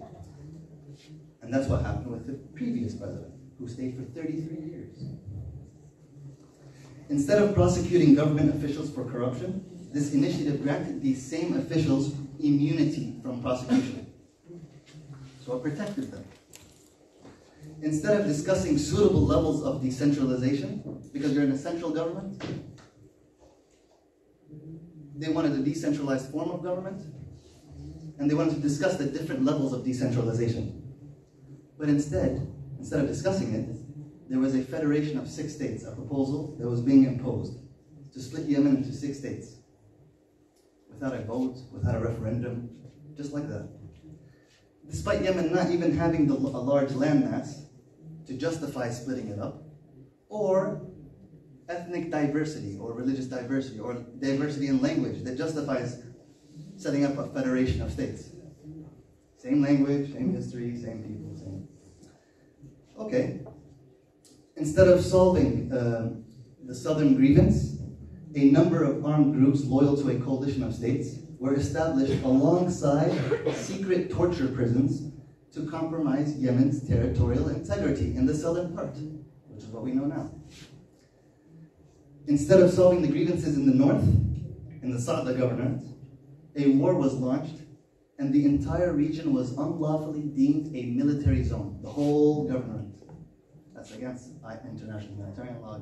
International law cannot do that because there were over 1 million civilians there living there. Instead of ensuring the fair distribution of wealth among the population, a blockade was imposed on food, medicine, fuel imports, and public sector salary jobs were withheld. To do what? To impoverish and starve millions. Instead of supporting the near successful efforts of the Yemeni people to entirely eliminate the threat posed by Al-Qaeda in the Arabian Peninsula, a war was launched that facilitated the spread of Al-Qaeda again across regions they were previously eliminated from right before the war. There was only one small city left with some fighters, and as the Yemeni army and popular committees and the people themselves were going after them, the war broke out. And then these guys spread again, as you saw on the map. That is how the popular demands of the Yemeni people were met by the regional and international community. Now I will discuss the illegality of the war itself and the conduct of the parties during this war. So right before the war was launched, Hadi attempted to move the government to Aden. But then on March 25th, 2015, he fled from the Yemeni army and the popular committees led by the Ansarullah, Houthi, and General People's Congress Alliance. There was an alliance between both parties, the Ansarullah party as well as the GPC. They went after him because he wouldn't give up power and he wanted to move the government to Aden. And he extended past his term. He ran away. He ended up in Riyadh, Saudi Arabia, allegedly having submitted a written letter dated March 24, 2015 to the United Nations stating that he has requested a military intervention to protect Yemen and its people from what he called the continuing aggression of the Houthis. Okay. the war was launched on March 26th, one day later. A coalition led by Saudi Arabia, consisting of the UAE, Qatar, which removed itself a year and a half ago, Kuwait, Bahrain, Egypt, Jordan, and Morocco, which also removed itself earlier in this year. This is the Saudi-led coalition, launched a war on the people of Yemen without a UN mandate. And from the outset, the Saudi-led coalition was supported politically, militarily, and diplomatically, and militarily through logistics, intelligence, and weapons transfers by the United States, United Kingdom, France, and others, including Germany. After 2 months of war without achieving its stated official objectives, and after failing to convince Egypt, Pakistan, and Turkey to provide the ground troops, the coalition sought out other ways to increase the number of its troops on the ground because they didn't have any. So they hired who? Sudanese, Senegalese, and mercenaries. In addition to hiring Sudanese and Senegalese troops, the coalition relied and continues to rely on the use of mercenaries to continue hostilities, violate the Yemeni people's right to life and their right to self-determination. During the period between December 2015 and February 2016, so the end of the first year of the war, reports claim that several thousand mercenaries with various nationalities, the bulk of which came from Colombia, were participating in hostilities in Taiz. So, 6 months into the war, the coalition was able to take over parts in the south, Aden and some other areas. And after that happened, the coalition was more able to employ Yemenis affiliated to the southern Iraq and other southern groups to fight against the forces of the de facto authorities in Sana'a, in addition to relying on forces affiliated with the Islah Party. It is also widely reported and announced by the groups themselves that extreme violent terror groups such as Al-Qaeda and ISIS and such groups were fighting alongside the coalition against the Ansar Allah GPC alliance. On the other side of the conflict is an alliance between Ansar Allah and the political parties that are allied to it, and the General People's Congress and the political parties that are allied to that, as well as the bulk of the Yemeni military, and the popular committees, which are made up of tribesmen, but also has volunteers that are not part of a tribe. So the civilians, basically, that take up arms. They join the popular committees, and they support the Yemeni army. So there is a claim that this side is being supported with weaponry from Iran, which is being smuggled in to support their proxy, what they call the proxy Ansar Allah, or what is called the Houthis, the Ansar Allah Houthis. However, there does not seem to be much evidence to prove this claim. The UN panel of experts has reported that missiles being used by the Sana'a authorities are similar in design to Iranian missiles, but has not reported any actual transfers that violate the arms embargo.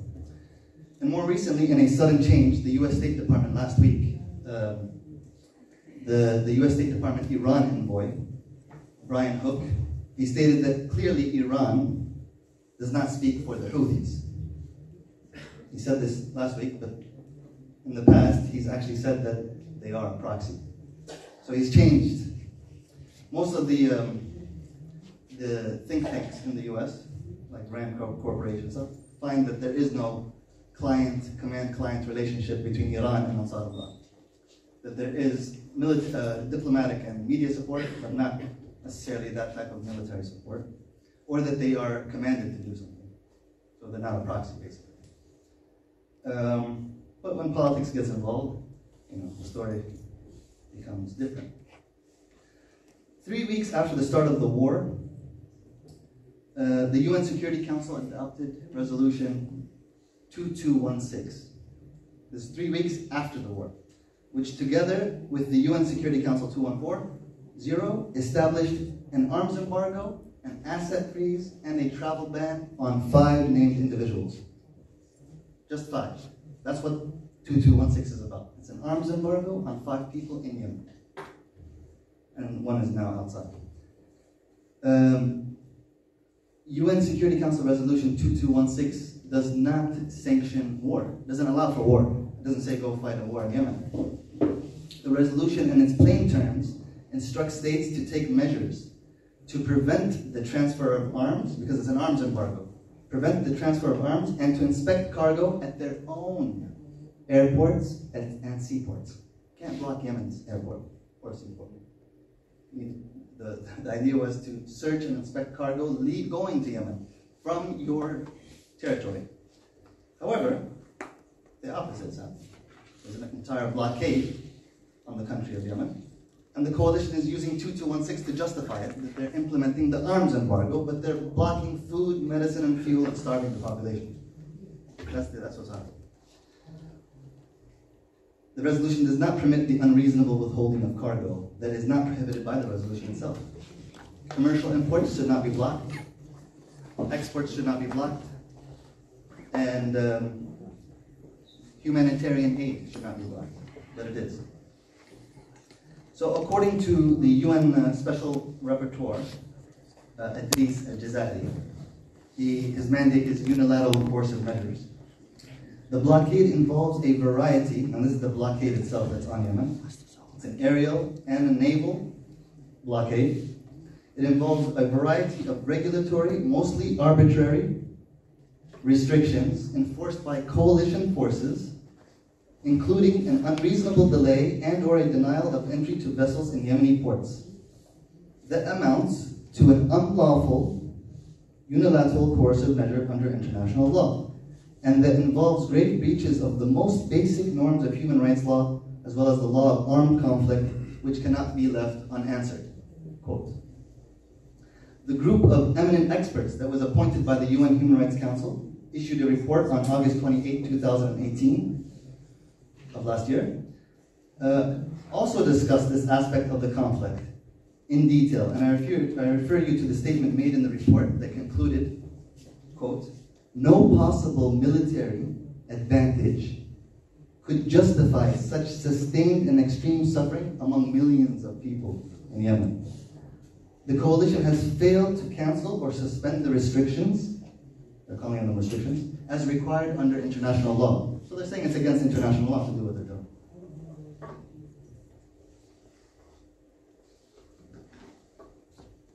So the coalition's unilateral action to launch a war occurred without a UN mandate. 2216 is not the UN mandate. There is no UN mandate to launch a war against Yemen. And preceded the adoption of Resolution 2216. So they launched the war. Then came 2216 3 weeks later, not justifying the war, but to implement an arms embargo. So imagine this. As Yemenis were negotiating the future form of the government that would take place, a serious foreign intervention occurred that derailed the entire process of political negotiations, and with it the potential for Yemenis to arrive at a solution that would govern themselves peacefully and hopefully lead them to prosper.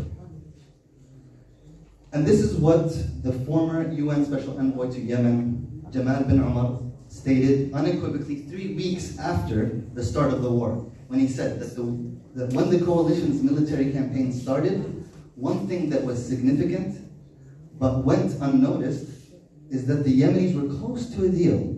They were so close to a deal that would institute power sharing with all sides, including the Houthis. As a result of the war, the process of self-determination was seriously impeded, and we instead stood witness to over 300,000 civilian deaths. The mass starvation of millions, where hundreds of children die every day, and a near complete destruction of civilian infrastructure, all done by unlawful airstrikes, ground shelling, and an unlawful blockade, in addition to economic measures that have impoverished the entire population of 30 million Yemenis. All that suffering, and we're back to working on a political solution between Yemeni parties, which is the only viable solution to the conflict. We are back to ensuring Yemeni-Yemeni dialogue, which was the central objective of the talks in Stockholm, Sweden, at the end of 2018, which resulted in the Stockholm Agreement and the new Security Council Resolutions 2451 and 2452. The agreement was 3 parts: that there would be a ceasefire in Hudaydah, so that there would be a humanitarian corridor and food and medicine can go through, and a complete ceasefire to the conflict there, as well as a prisoner exchange of 15,000 POWs, and a understanding in Ta'iz to monitor the violations and to hold people accountable. So, unfortunately, a year has passed since that agreement, and it has not been implemented fully. The Hudaydah ceasefire never took place, not one day. The humanitarian corridor was never established. Public sector salaries were never paid. The prisoner exchange agreement fell way short of the 15,000 that were supposed to be exchanged. A couple hundred here and there that were actually exchanged. And lastly, the Memorandum of Understanding on Ta'iz has not provided any tangible benefits towards peace and security there. The Stockholm Agreement failed because it was between a party with authority over their own affairs, located in Sana'a, and another party who had to obey an external party, could not make decisions on its own. So what's happened since then? There are discussions happening currently between Saudi Arabia and the Ansarullah GPC alliance, directly, as we're speaking.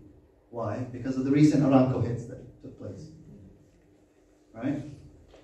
So now, the Yemeni people are getting closer to the actual actors, people who have decision-making power in a certain way. And I think that if that continues, then there's a bigger possibility of achieving peace in the region, and I hope so. The regional and international instability we witness today is a direct consequence of unlawfully violating the Yemeni people's right to self-determination. Ending that blatant violation will restore peace and stability. Failing to do so will only bring more instability, more strikes, more hits, more problems with shipping. The way to end all of that is to end the war. So it's my genuine hope that the sides have it in them to work together to put an end to this war in order to pave the way for a political process that will fulfill the wishes of those millions who demonstrated for the establishment of a just republic. The nation's well-being depends on it, and perhaps the world's. With that stated, I yield the floor to the next speaker.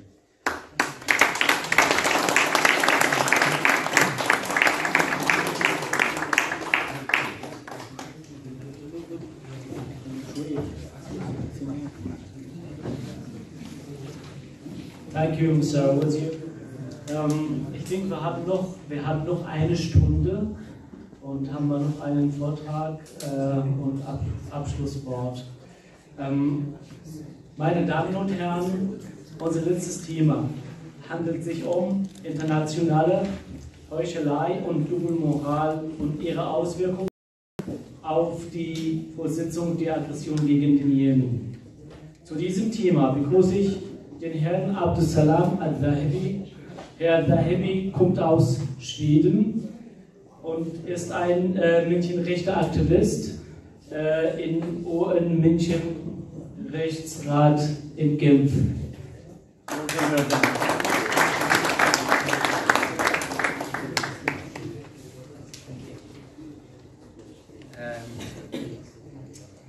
Thank you, everybody. I know that we exceeded the time of the conference. I will try to be as quick as possible. One of the things that it's difficult to be after Muhammad because he's covering almost all the points that I want to say, but I will go through some points, which is I think it's important for the topic. As we know, I'm not going to repeat all the crimes and everything here. Like from 2015, it was a long journey that just like this. Okay. It was a long journey for the people who are fighting to stop this war against Yemen. If I will ask to describe it, I can say it's just a journey full of disappointments. From 2015, the Saudi-led aggression waged this war, which is the targets mostly are civilians, or civilian infrastructure.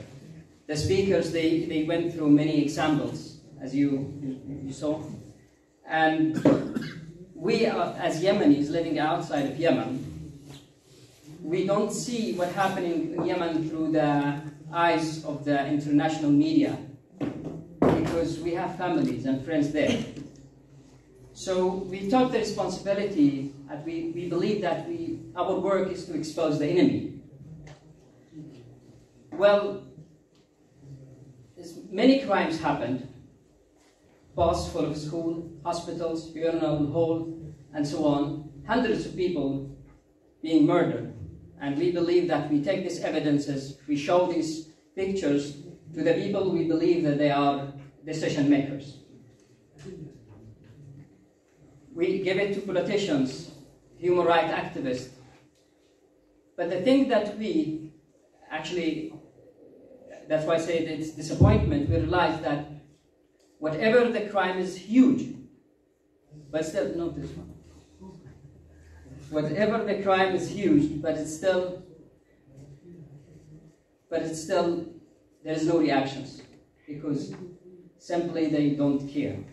We believe that we're giving them to shock them with the reality, but they know.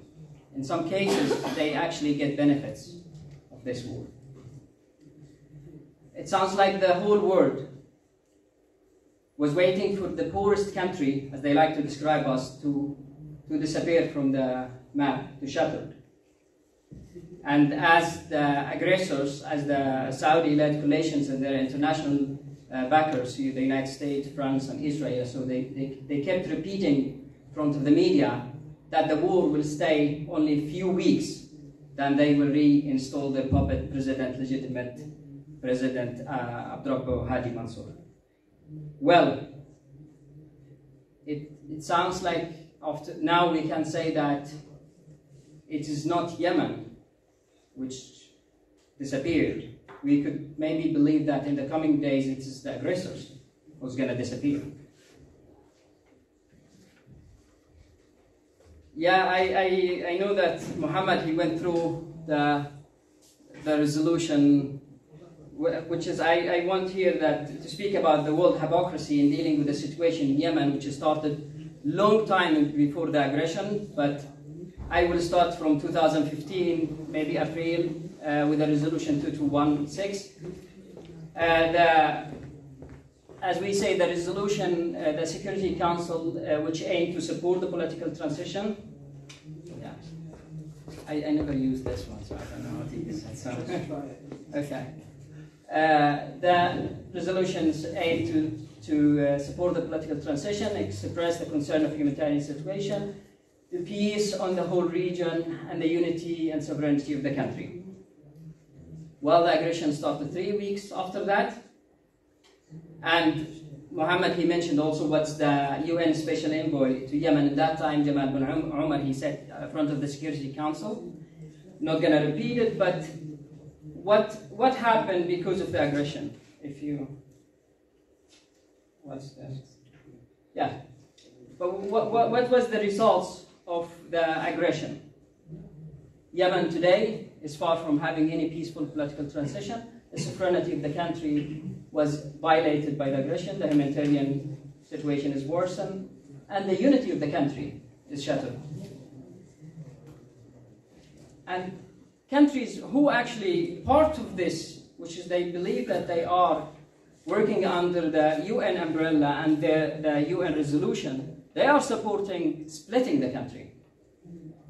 And the peace and security of the whole region also. We can go, yes. Tens of thousands of Yemenis civilians were killed, and hundreds because of the aggression and directly because of the war, and hundreds of thousands also because of the blockade. And one action is needed from the Security Council and the United Nations. It just lift the blockade and stop all the military actions by the coalition. But this is not taken. But what kind of actions actually is being taken by the international community. An official visit in May 2015 by the French President Hollande meeting the King Solomon and the Crown Prince Mohammed bin Salman. After that, he was the guest of honor in Paris, and he received the Legion of Honor, the highest honor in France. If you can move the picture. France, which according to data from the Stockholm International Peace Research Institute, was the third biggest weapon supplier for the Saudi. The same president, if you move the picture, yeah, if you push it again. Is responsible for its failure, and it cannot be exonerated by the mistakes that others have made. And I would say to the regime's foreign supporters that they need to compel its hand to peace. If not, they will also, alongside the regime, bear the responsibility for the division and chaos in Syria. Yeah, speaking about Syria, it's not Yemen. That's in the same time when he was signing a lot of weapon deals with Saudi Arabia after their crimes. And he was standing in the General Assembly in the United Nations speaking, approaching about the Syrian regime and their crimes against Yemen. And of course, you know, Britain was the same thing, the same government stood speaking about firmly against the Russian intervention in Ukraine, asking the world to support sanctions and political measurements to prevent violations of human rights there. And UK is the second supporter, the second buyer for weapons to the Saudi-led coalition, and you can also move a little. And as well as Germany. United States, in his meeting, President Trump, in May 2015, he signed a record 350 billion arms deals, and that's after the war. With all out of consideration, all the crimes happening in Yemen. Germany, Canada, Spain, Brazil, all getting the benefits of this war by selling weapons, receiving share of the oil money to keep silent. But in the same time, the same countries and the same international community, they are standing in front of the world, asking the world to stop the Syrian regime of attacking or killing the civilians in Syria, or condemning the Russians, their interventions in Ukraine. In many other cases, they think like other countries. They think like who wants to be the enemy of the big guys? I mean, to be an enemy of the Saudi Arabia is to be the enemy of backing the Saudi Arabia, because not every country is selling weapons to the coalition. But there are many countries they are not doing anything because they don't want to take the burden of being an enemy of the United States or Israel. But even if the price is to undermine the human rights of all of us. I'm sorry I have to jump through the paragraphs because I want to make it short. Sometimes it's become a little bit... I will give some examples quickly just to show that how is the corruption of this political and the political hypocrisy is rooted deeply in the structure of the political entities around the world. It's not just only prime minister's government, but I mean the whole structure is corrupted. And I will go through some examples here. One thing that we did in INSAN organization that Yemen facing in a huge problem with environmental, the coalition with their ignorant hostility, they are about to cause the worst environmental catastrophe in the world. Maybe most of you, they don't know about that, but we have Safar tanker. It's a decaying tanker which contains 1.1 million barrels of oil. That's out of the Al-Hudaydah. The coalition stopping fueling this tank or providing the tank. They stopped the tanker Arma 1, delivering the 3,000 ton of diesel to this tank, and also preventing also the engineers to go there and maintain this tank. The tank contained 1.1 million barrels. What happened that if the engines of this tanker stop, that they don't inject intergas inside the tanks, then the gases of this barrel, the gases of the oil start to accumulate. That create huge bomb if it will explode. Well, I was like thinking like, okay, now we have an environmental problem. Maybe the environmental movement's gonna do something. Then we approached them with the INSAN organization, and then we sent letters. If you move a little bit, I will show. That's another lying guy. You don't need to hear him. Yeah, this is Safa. And then we said, okay, well, they care about fish, they care about trees, they care about, and now maybe, you know, if Safa will explode, that's 939 trillion square meter would be affected by oil. It's not only the Red Sea, it will exceed another other sea run. Well, we sent letters, we spoke to them, we gave them the data, and the data is not, everybody working in this field, they know about that. There was warnings. No, there was no answer. Nobody really wanted to speak about it. Last week, I was shocked in the media, in the Swedish media. This is another example. The Swedish parliament, they hosted the subject, they hosted a seminar, discuss about Yemen. One member of the parliament, his name is Anders Osterberg. He organized it from the left parties. And I was, wow, that's great. Somebody speaking about Yemen.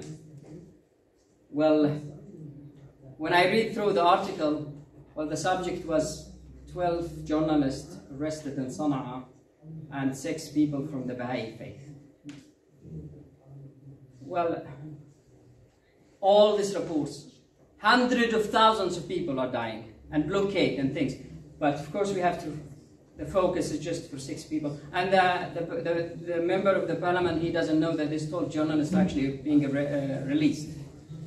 And the Baha'i people who were arrested in Sana'a, they are arrested from 2012 in front of the criminal court. It has nothing to do with the Sana'a government today. A third example, if you move a little bit, that's the seminar in Sweden. Yeah, can you start this one? Here, a report that the Saudi-led coalition is using cluster bombs should be investigated to the bottom by the United Nations and must have serious consequences if confirmed. And independently led investigations should also look at other crimes committed to assess whether these amount to crimes against humanity. The people of Yemen deserve justice, and de-escalation of violence is needed to re-stabilize the country. There should be more respect for Mariette, she is a member of the European Union, European Parliament. Well, you know, it's great because when we heard that 2015, that she wanted an investigation. And after that, it's not, she didn't need an investigation because the Saudis, they admitted. We did it. Well, she didn't follow the subject. She didn't stand for what she believed because it was really nice, but instead of that, the next year, if you follow Mariette Schaak's speech in the European Parliament, she actually speaks a little bit more and put more blame on the invisible hands of Iran. Yeah. In the European Parliament as well, we have been there as INSAN organization. The foreign minister of Saudi in that time, I think 2018, Al-Jubair, he was there and he delivered a speech. It's one of the time. Okay, Al-Jubair. Yes, okay. Al-Jubair said he had a speech full of lies, but one of the biggest lies. Really, he's shameless guy. He just said there is no blockade in Sana'a airport. He said there is no blockade. It's just only legal research searches, legal searches, and we do that according or correspond to the United Nations, blah, blah, blah. Well, it's shocking because I followed that speech. We wrote an article, we sent it to the members of the European Parliament, and we went there, we met some of them, and we gave them an invitation. If you move, yeah, you started this one. We gave 44 members of the European Parliament invitations from the Yemeni Parliament in Sana'a to visit Yemen. We told them, okay, you know, there is no blockade. You can just buy your ticket, or somebody help you, and then just go to Yemen. And of course, I mean, there is nobody traveling to Yemen. Well, two of them tried, or a group from the Elder group, they tried, and also another independent from the environmental group, the Green group, and they tried to visit Yemen. Of course, they couldn't visit Yemen. But we sent them emails after that to follow the subject, but they don't answer us. It's like when you realize, you know, I can't do anything, you don't follow it. You just, yeah, look to the other side. The last example I can speak about it is what we are doing in Geneva, in the Human Rights Council. From 2015, Yemeni activists, organizations, Muhammad and others, working together with other organizations to ask countries to establish an international independent committee for investigation. That's at least things can be done. I mean, to minimize the crimes there. Well, and the Sana'a government actually, they said we are, even if they have a lot of concern about United Nations and international observers, and they know they are the enemies. They are the ones selling and providing the tools for the Saudi coalition. But still, they agreed about that. They said, okay, we agree, we want an independent investigation committee, but the European countries from 2016, or the end of 2000, yeah, from 2016, they always have a draft resolution to establish this committee. Till the last day of voting, they withdrew it. We come to the next year, we fight, other organizations do the same thing. We tell them this, now we have a draft of resolution. They put the draft of resolution, they discuss it through the whole session.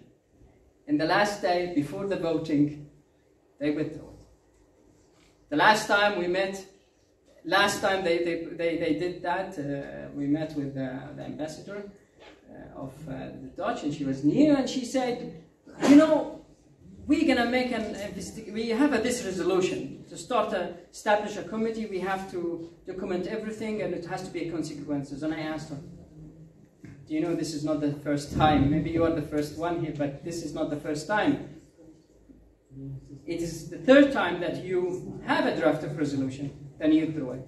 She said, well, in the end, it's not my decision, and that they withdrew it also. So.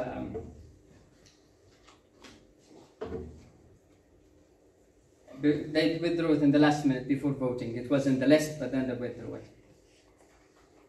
Well, there are hundreds of examples on how this aggression against Yemen revealed the ugly face of the world imperialistic system today. Human rights, human lives, morality, and principles are merely cards of a game. They pull them when they want, and they put them aside when that fit with their interests. Thank you.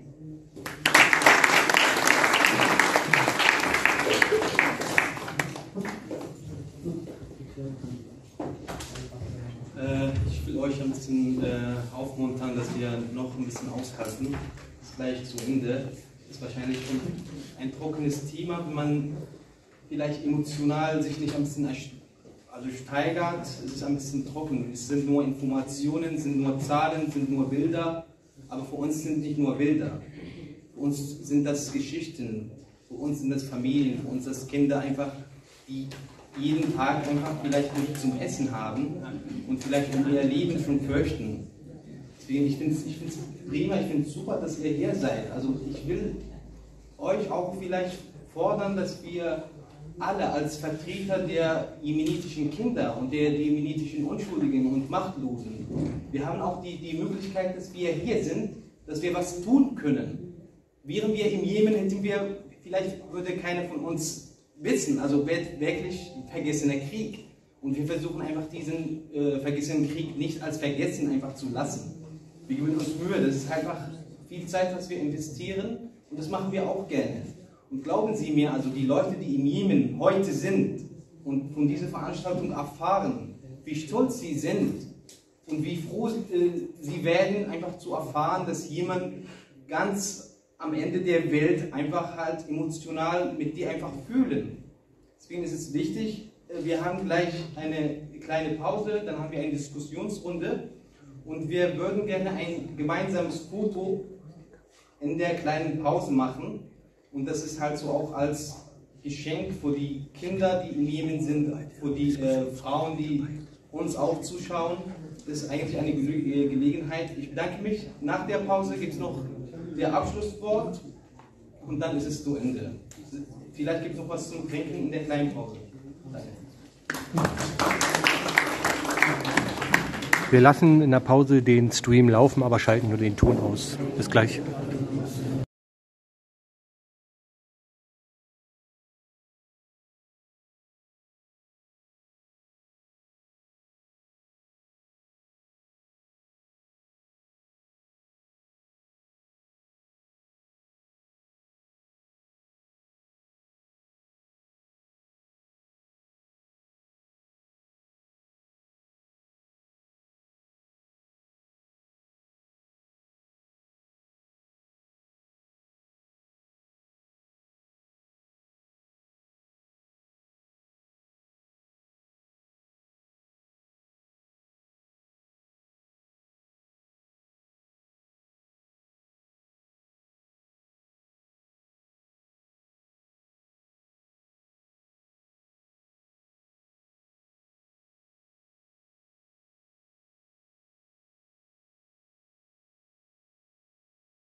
Meine Damen und Herren, können wir vielleicht weitermachen?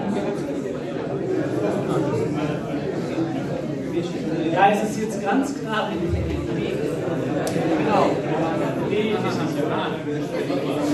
Wir haben noch 20 Minuten Zeit.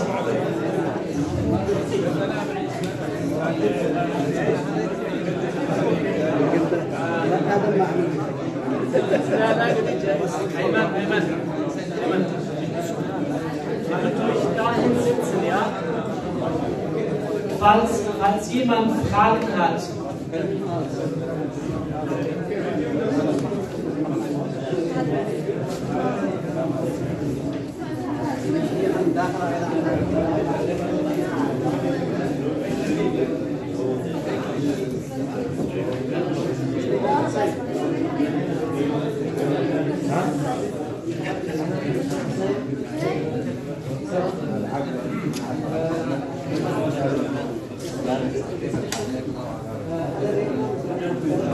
Falls jemand Fragen hat oder was zu sagen hat, haben wir jetzt noch 20 Minuten Zeit, ja?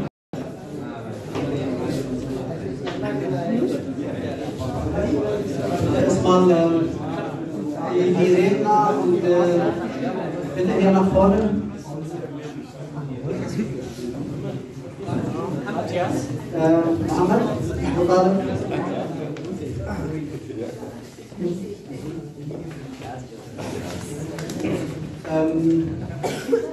Meine Damen und Herren, wir machen jetzt hier einen offenen Dialog bezüglich dem Krieg in Jemen und bitten Sie, wenn Sie jetzt hier Fragen haben oder Informationen haben über den Jemen und Krieg im Jemen, dass Sie jetzt hier die Möglichkeit hätten, das zu sagen. Da ist der Redner jetzt, die sind jetzt hier, stellen wir jetzt zur Verfügung, wenn Sie Informationen noch brauchen oder wenn Sie Fragen oder ein Wort sagen wollen, dann bitte jetzt hier einfach die Hand heben und dann können wir jetzt hier anfangen.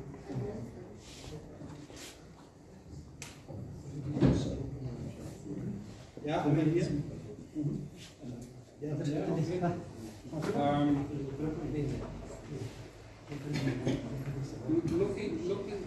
okay.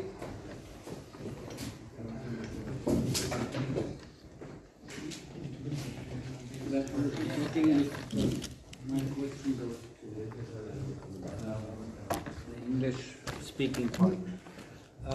Looking at that disaster of this 5 years history of the war, and then the message is that any initiative at a high political level is kind of, there's a lot of effort, but then it's useless, it dries out because of some powers behind. Now nobody knows who it is, one knows the countries, but the decision maker is not clear. My question is there any hope? Is there any hope that initiatives like we have in Germany and in other countries of the civilian part can have any influence on that? And how are the mechanisms? And I suppose you both know a little bit more about the mechanisms behind that. Maybe you can give some explanation or some enlightenment on that.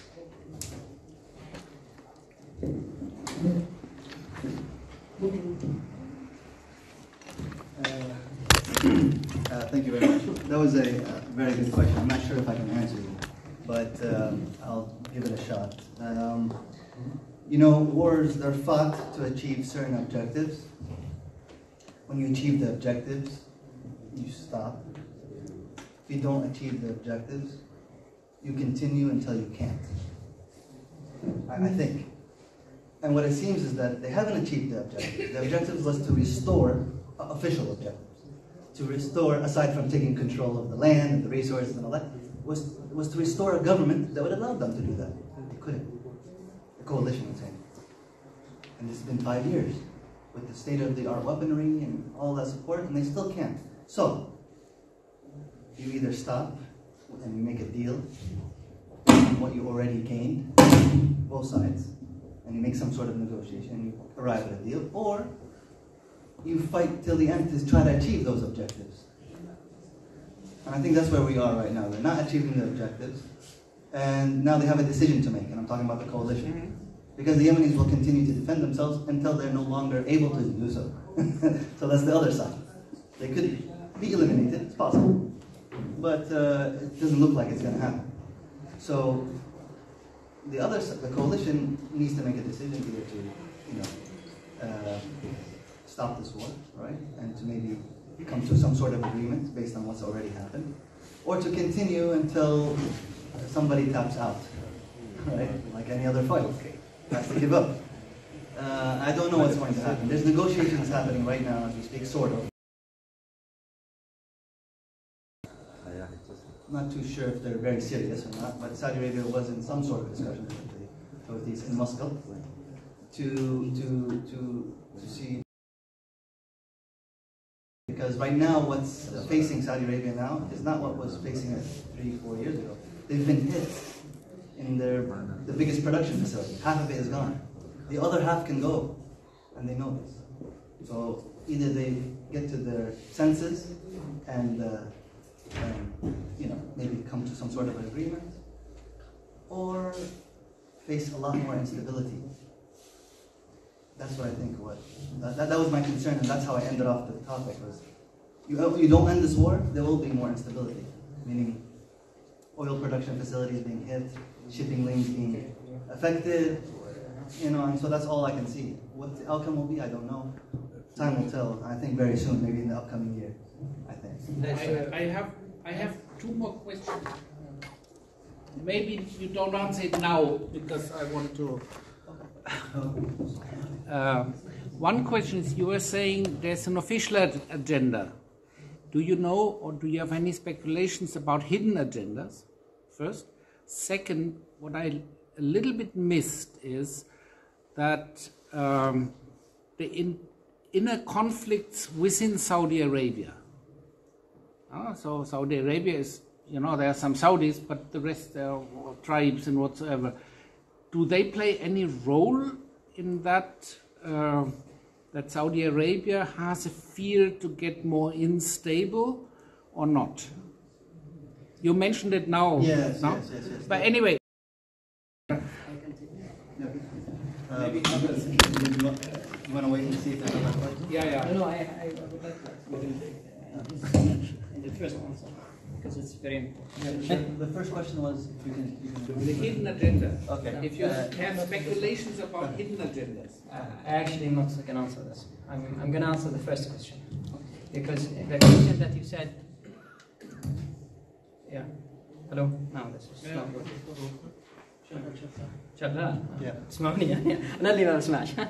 Sorry. Yeah, you asked a very important question. I think all of us asked ourselves the same question. And that's why I don't think that we can do a lot. We can at least say that not in our names. Still, these politicians working with our names. And that's what we are standing here to say, not with our names. We're doing what we can do. This is one. And I believe in the individual more than I believe in the groups or entities now, because you have this corrupt with all these big agencies of media and so forth, but you have one person who is individually not corrupt, could, with truth, with the power of truth, could stand in front of all this huge elephant media, because he had that power. Because what they're gonna do, there is, I don't know if it's Lincoln who said that you can cheat all of the, now you can cheat all of the people some of the time, some of the people all of the time, but you cannot cheat all of the people all of the time. That's what we are working. Thank you. I like your optimism. We should. If I can answer just as yes.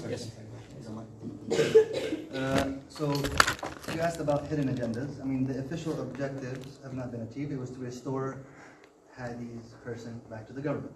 Now, do I think that Hadi was key to that? It could have been anybody else. They really just want somebody there to be able to implement what they want. One of those things has come out through a hacking event of the Ministry of Foreign Affairs in Saudi, where documents were released saying that they are interested in making a pipeline through Yemen, without Yemen's involvement, right? So whatever they want.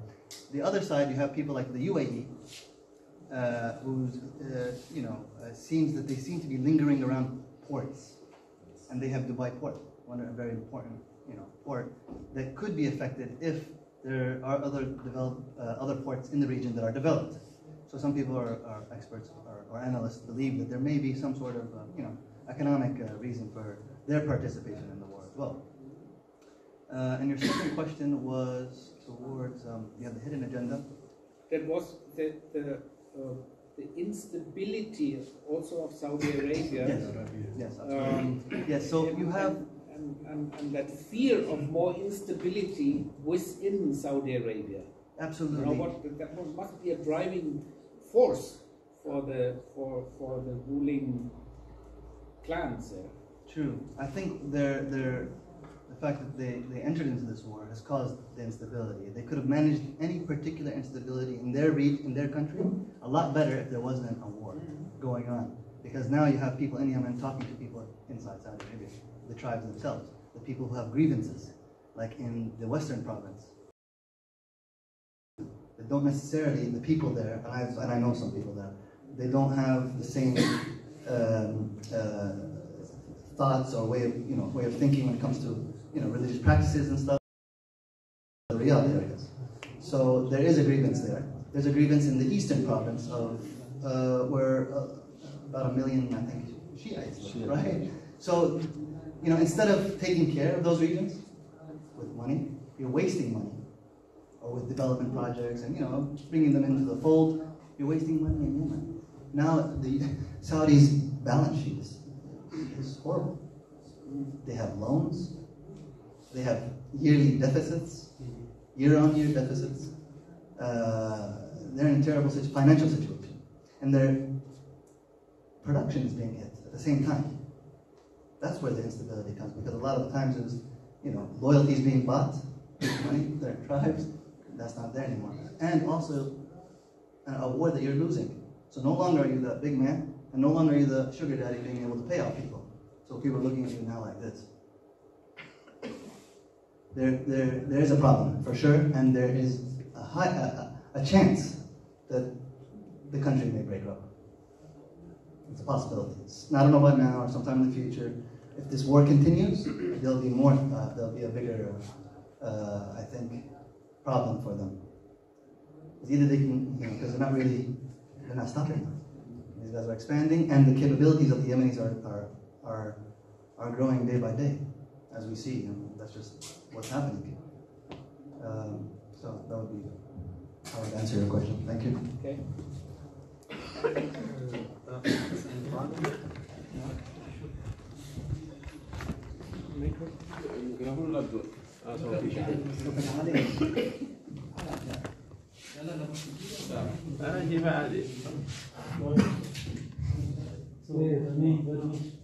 صوتك عالي. Kein Problem. Ein bisschen.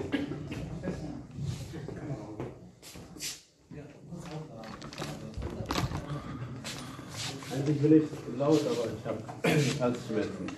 Erstmal vielen Dank an den Veranstalter, dass Sie heute für den Jemen diese Veranstaltung organisiert haben.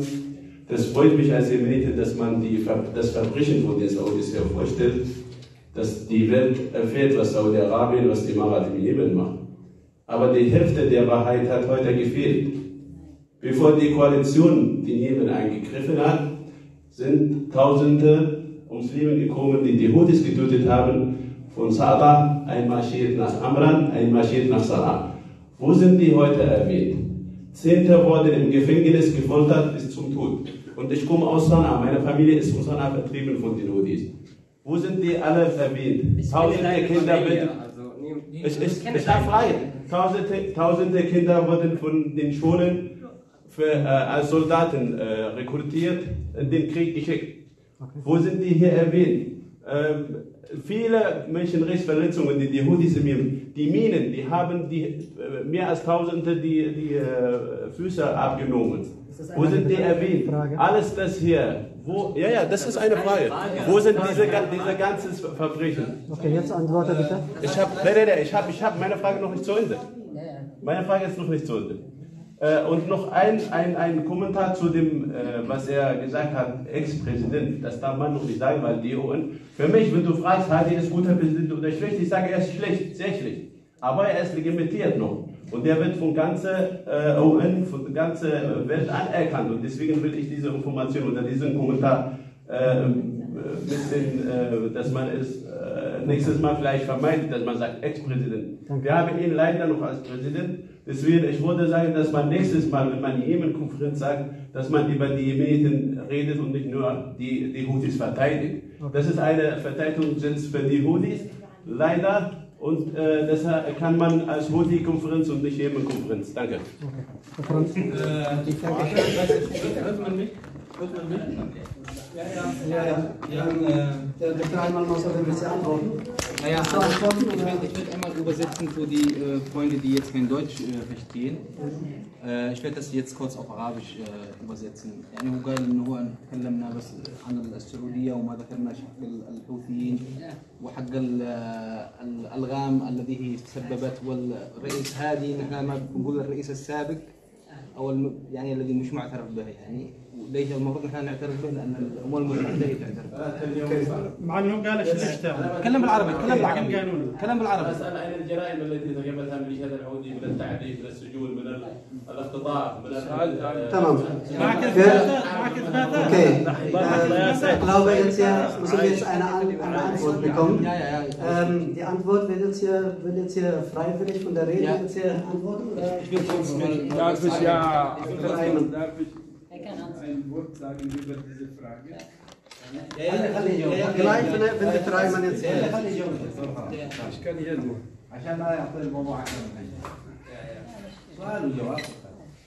Vielen Dank für deine Frage und ich bedanke mich bei allen Referenten, die hier auch sehr reich in Informationen gebracht haben.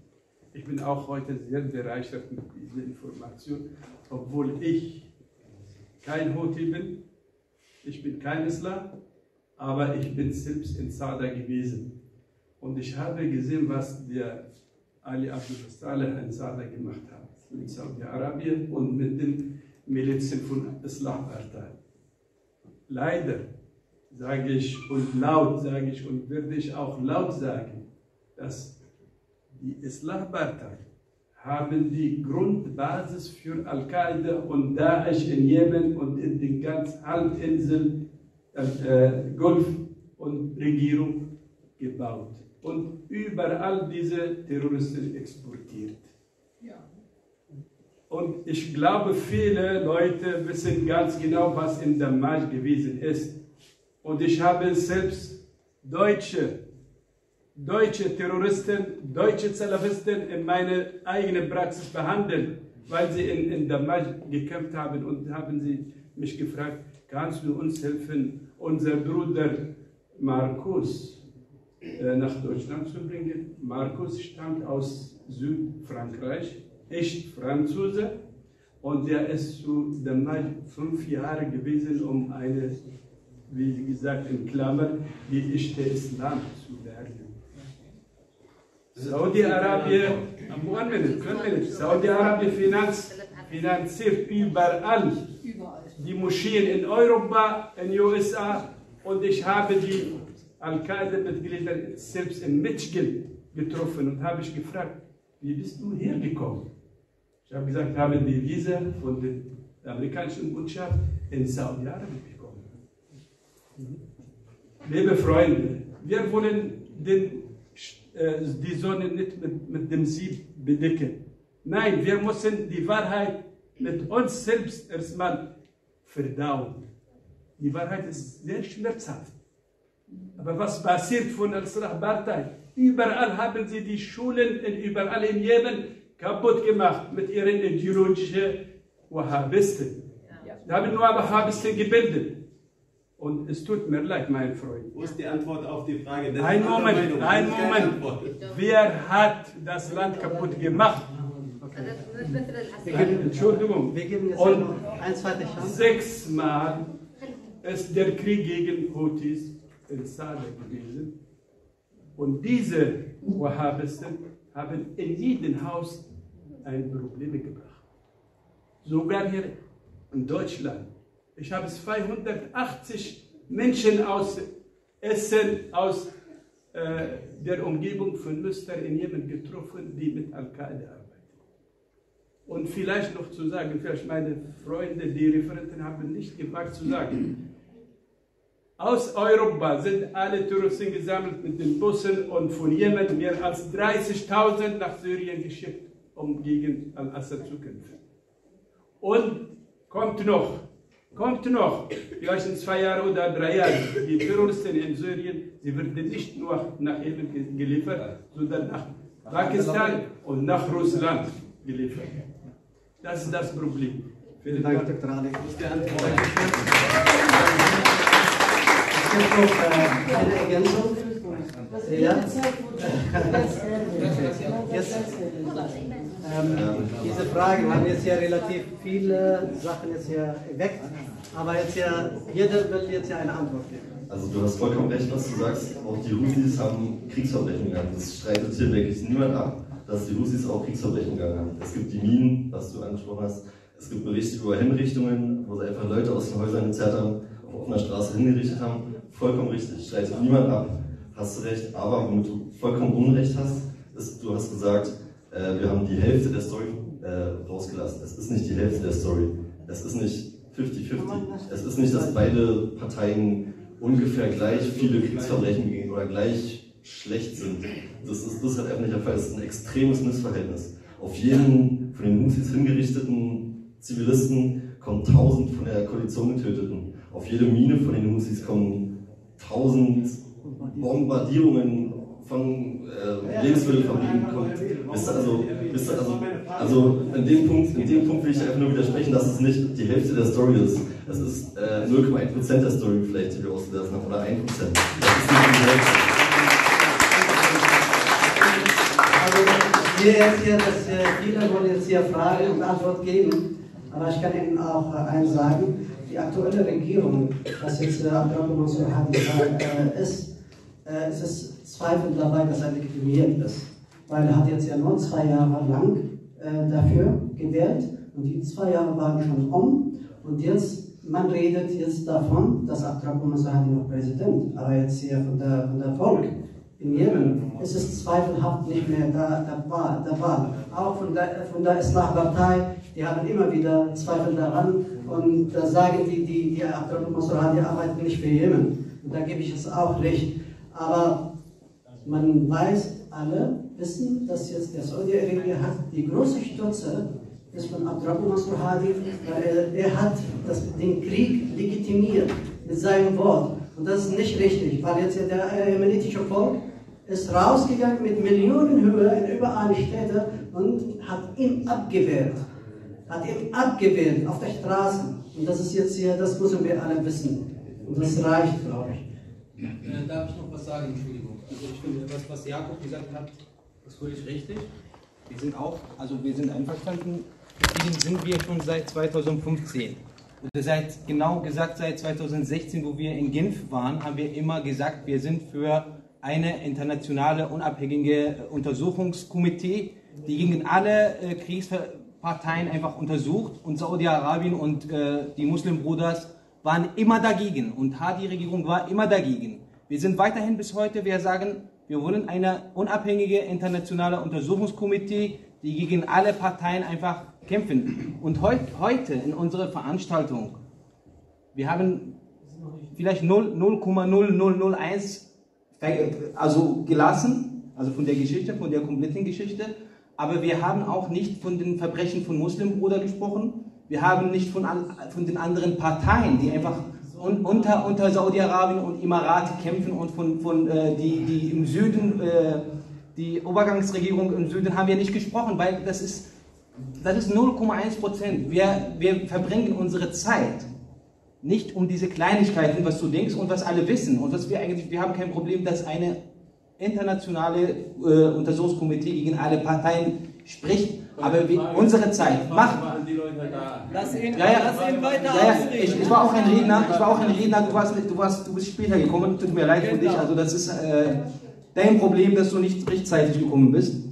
Aber, wie gesagt, wir haben kein Problem damit, also wir wissen einfach, was wir denken.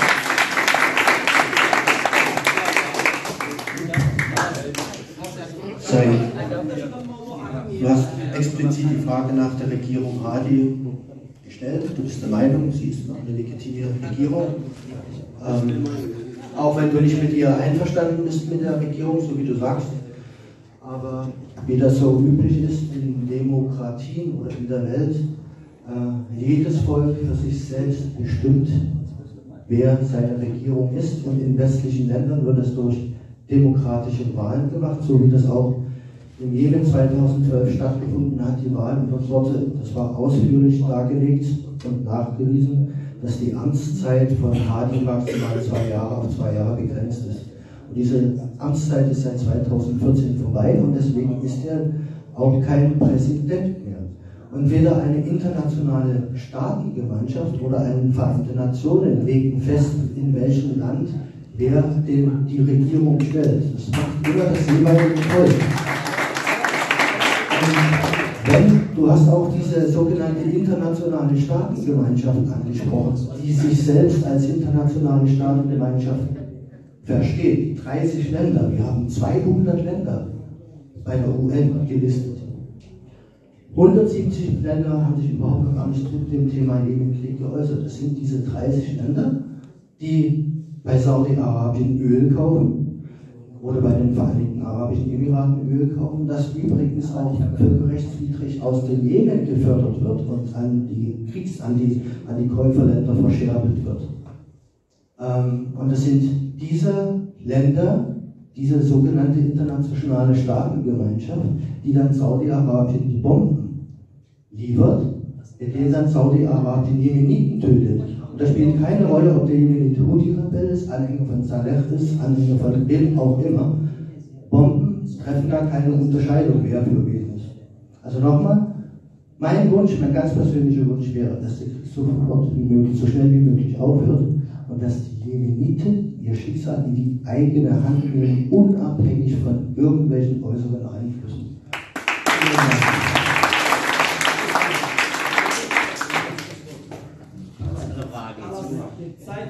Ich möchte nochmal einen Dank an den Sammler, weil er dann jetzt uns gefragt hat. Also normalerweise, du hast ja gefragt, dass du auch deine Familie in Sanaa ist und deine Familie auch in Gefahr ist. Ich finde es auch, unsere Familien lieben auch dort. Ich finde deine Frage, egal wo das Verbrechen kommt, egal wo das kommt, wir müssen das nicht Ja sagen, wir müssen das ablehnen. Und ich bin jetzt mit dir hier, dass wir hier in dieser Konferenz eine Botschaft haben. Stopp den Krieg in Jemen. Wir wollen, dass der Jemen in Frieden mit seinen Nachbarn, mit seinen Völkern, mit seinen Menschen, alle zusammen in Frieden leben. Und unsere Botschaft hier, dass wir wirklich uns bemühen, dass der Krieg endlich mal Ende hat. Vielen Dank. Vielleicht noch eine Frage. Der Herr da wollte auch. Ist schon erledigt.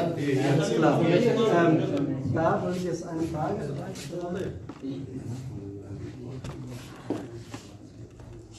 Kommen Sie am besten an das Mikrofon. Ja, hallo. Es ist vielleicht weniger eine Frage, aber ich finde das, also mir hat es hier sehr viel gegeben und auch klar gemacht, was überhaupt los ist im Jemen. Das wird ja irgendwie hier totgeschwiegen. Ich meine nicht, das ist ein heimlicher Krieg, sondern totgeschwiegener aus gutem Grund, weil sonst würde es ja mit der Doppelmoral nicht so gut klappen. Und ja, aber meine Bitte hier an der Jemen ist natürlich sehr wichtig und für Sie besonders sehr wichtig, aber, jetzt kommt das Aber, wir müssen uns gegen alle Kriege in dieser Welt solidarisieren. Das ist wichtig, damit wir eine ganz große Bewegung werden, eine Antikriegsbewegung. Wenn wir das nur auf den Jemen beschränken, werden wir nicht erreichen. Wir müssen ganz, ganz groß werden. Und Sie tragen das für den Jemen, andere Vertreter der anderen Länder für die anderen Länder. Wir müssen überall die Waffen bannen und wir müssen überall, nicht nur in Jemen, aber überall gegen den Krieg aufstehen. Und vielleicht sollten wir uns mit Fridays for Future verbünden. Das ist ja gerade groß, denn Kriege sind die Sachen, die das Klima am meisten schädigen. So ist es. Und das ist wichtig. Wir müssen ganz breit werden. So, vielen Dank. Jetzt kommen wir jetzt wahrscheinlich zum Schluss. Am Ende wollen wir jetzt hier durch die Berliner Jemen-Konferenz eine Anforderung an die Gemeinschaft. Und deswegen habe ich jetzt hier ein Abschlusswort vorbereitet, wo wir jetzt hier am Namen der Konferenz einfach Anforderungen an die internationale Gesellschaft und internationale Gemeinschaft, auch wo wir jetzt hier leben, die Bundesrepublik Deutschland. Wir haben intensive Informationen in dieser Veranstaltung über den Krieg im Jemen gehört und gesehen. Wir hörten Vorträge über den Krieg, über die schlimmste humanitäre Krise der Welt und über die täglichen Leiden der Menschen im Jemen. Es ist wichtig, dass die internationale Gemeinschaft, die UN, die EU und vor allem die Bundesrepublik Deutschland ihren Beitrag leisten, um den Jemenkrieg zu stoppen. Folgende Forderungen der Konferenz an die internationale Gemeinschaft: die sofortige Einstellung aller Kampfhandlungen im ganzen Land, die Aufhebung der wirtschaftliche Blockade, die jetzt hier die große Grund für die humanitäre Krise in Jemen, die Aufhebung der finanziellen Blockade der Jemen-Zentralbank zu können, weil jetzt ja die Zentralbank in Sanaa wurde jetzt hier ignoriert und nicht mehr funktionsfähig. Und wir haben nur in Adan eine kleine Zentralbank gesteuert, wo jetzt hier keine Gehälter aufgezahlt, auch in den Gebieten, wo jetzt hier die Koalition die Macht hat. Die Aufhebung der Luftblockade über den Zivilflughafen und besonders der Flughafen von Sanaa, weil viele kranke Menschen können nicht mehr reisen, weil es keine Flüge, die hinfliegen oder in Ausland. Die Forderung eines Waffenembargos gegen saudische-emiratische Koalition. Die Forderung nicht nur Bildung von speziellen Untersuchungsausschüssen über Überprüfung von Kriegsverbrechen in der Zivilbevölkerung, sondern auch die Kriegsverbrecher vor Gericht zu stellen. Schutz der Kinder für Kriegsfolgen wie Hunger, Obdachlosigkeit, Angst und Krankheiten, Fortsetzung des Stockholmer Friedensabkommens. Meine Damen und Herren, wir tragen alle gewisse Verantwortung gegenüber den Menschen unter dem Krieg. Fordern Sie überall, egal wo Sie sind, den Frieden für Jemen. Fordern Sie das Stoppen des Krieges. Tragen Sie die Sorge der Kinder, Frauen und kranken Menschen mit und versuchen Sie, ihnen zu helfen. Wir bedanken uns als INSAN-Organisation und die Initiative Stop the War in Jemen für Ihre Anwesenheit und Ihre Aufmerksamkeit. Vielen Dank.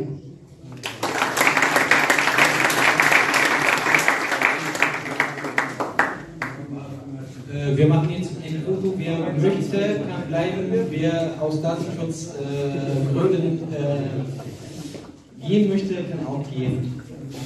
Vielen Dank. Und kommt nach Hause. Kommt alle hier nach vorne. Die Leute sitzen, die Redner sitzen, wie die sind. Wir stehen hier hinten. Lass doch laufen. Am besten da hinten. Genau. Ich muss bloß hier aufpassen bei ihm. Du tust mir einen Gefallen, das Mikrofon, das wird jetzt eine Runde oder wird das ein Bild? Das wird ein Bild jetzt. Achso. Ich habe auch noch ein Handy dabei, ich kann also auch nochmal einspringen. Ich kann 4K-Qualität aufnehmen mit dem Handy. Ich kann auch ein Panoramabild machen.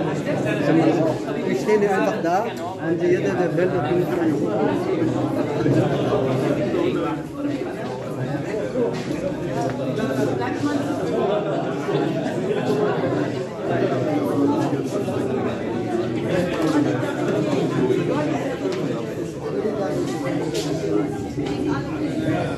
Panorama bitte.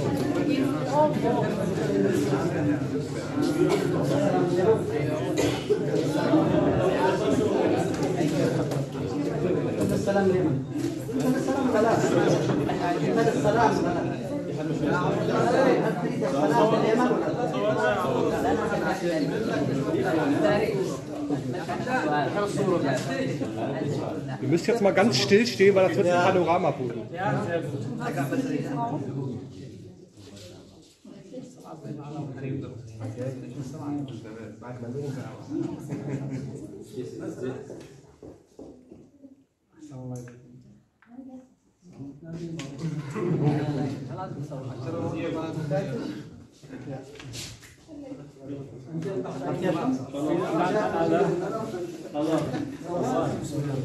Vielen Dank.